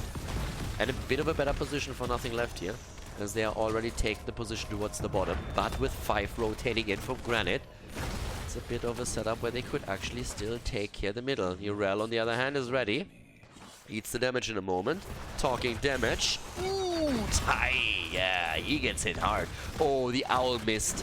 The owl actually missed. He had to go in deep for the stun, and there is the kill against Swampgrotta. A bit of a misplay forces Jada to go deep, and she immediately gets punished. Lauber falls and loses the souls. Oh my god. And that's potentially the end of Henning 2. Yep, Henning dies, the cocktail takes him out.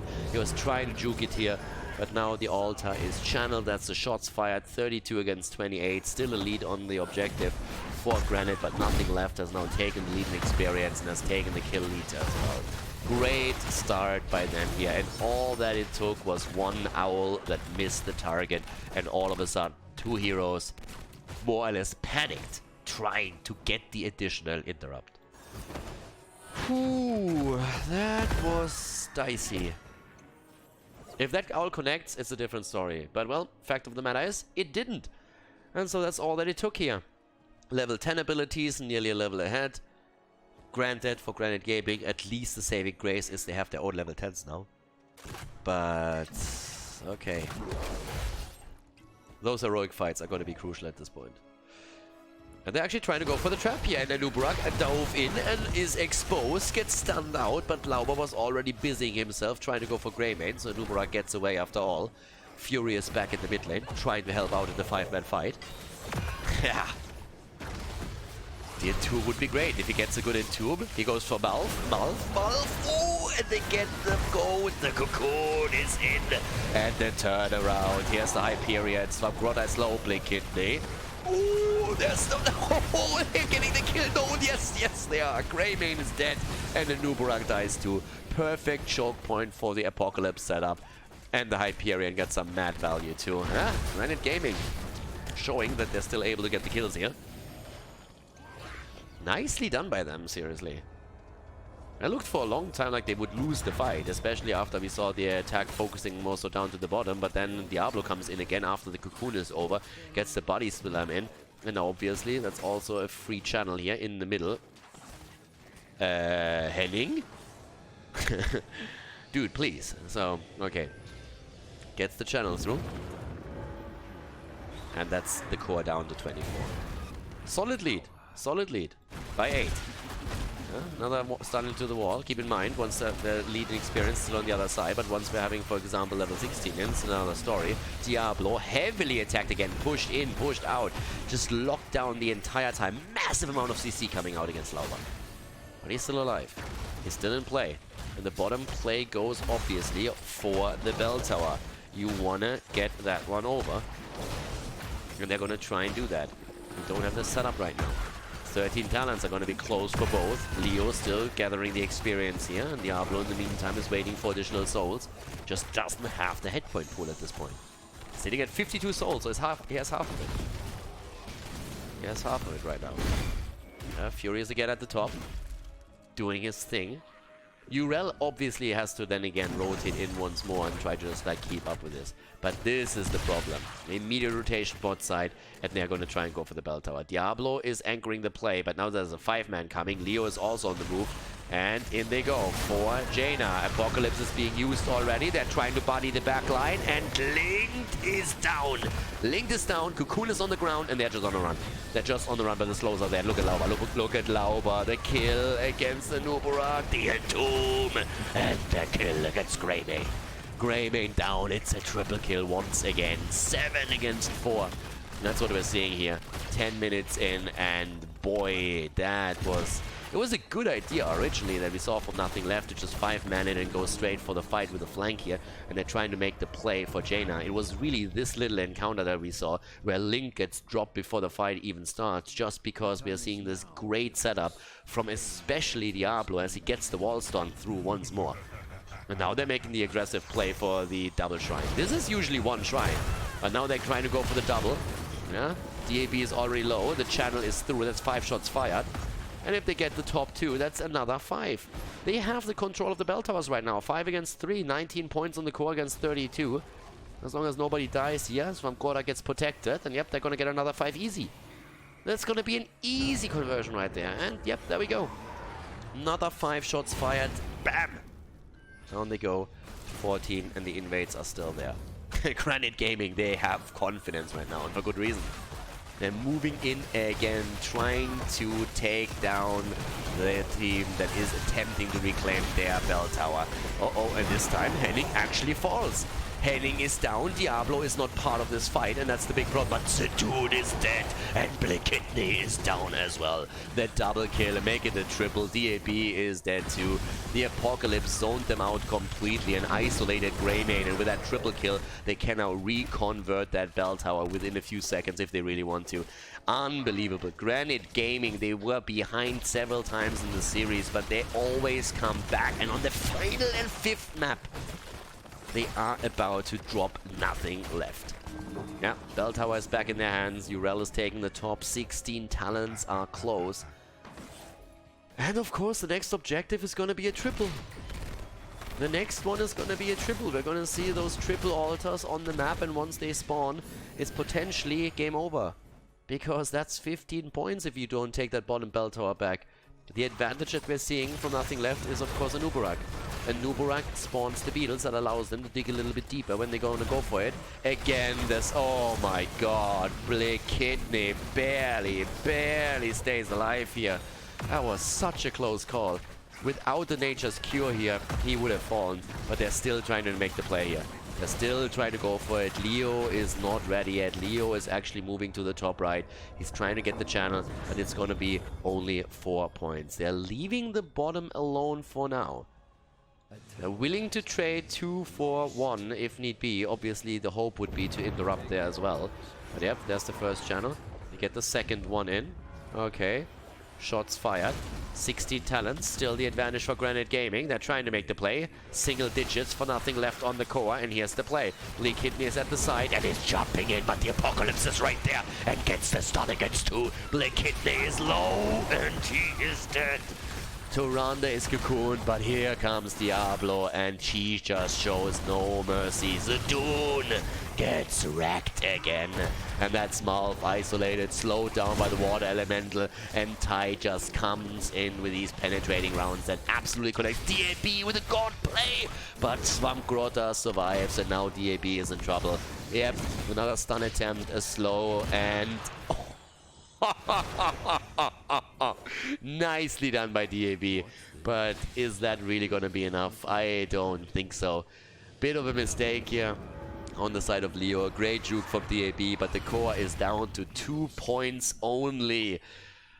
Oh, and of course that boss is still up on the map, and how do you stop this from being taken now? You have a 4 versus 3 against you. Yes, the rotation is happening, Leo is already on the way, and this is just not looking pretty whatsoever. DAB is there, he needs the resets, he needs the massive kills, and he's not getting it. The ice block is there, DAB is down, and this, ladies and gentlemen, is game. This is game as Granite Gaming takes the series. They win Towers of Doom and take down nothing left in Division S with a 3-2 victory.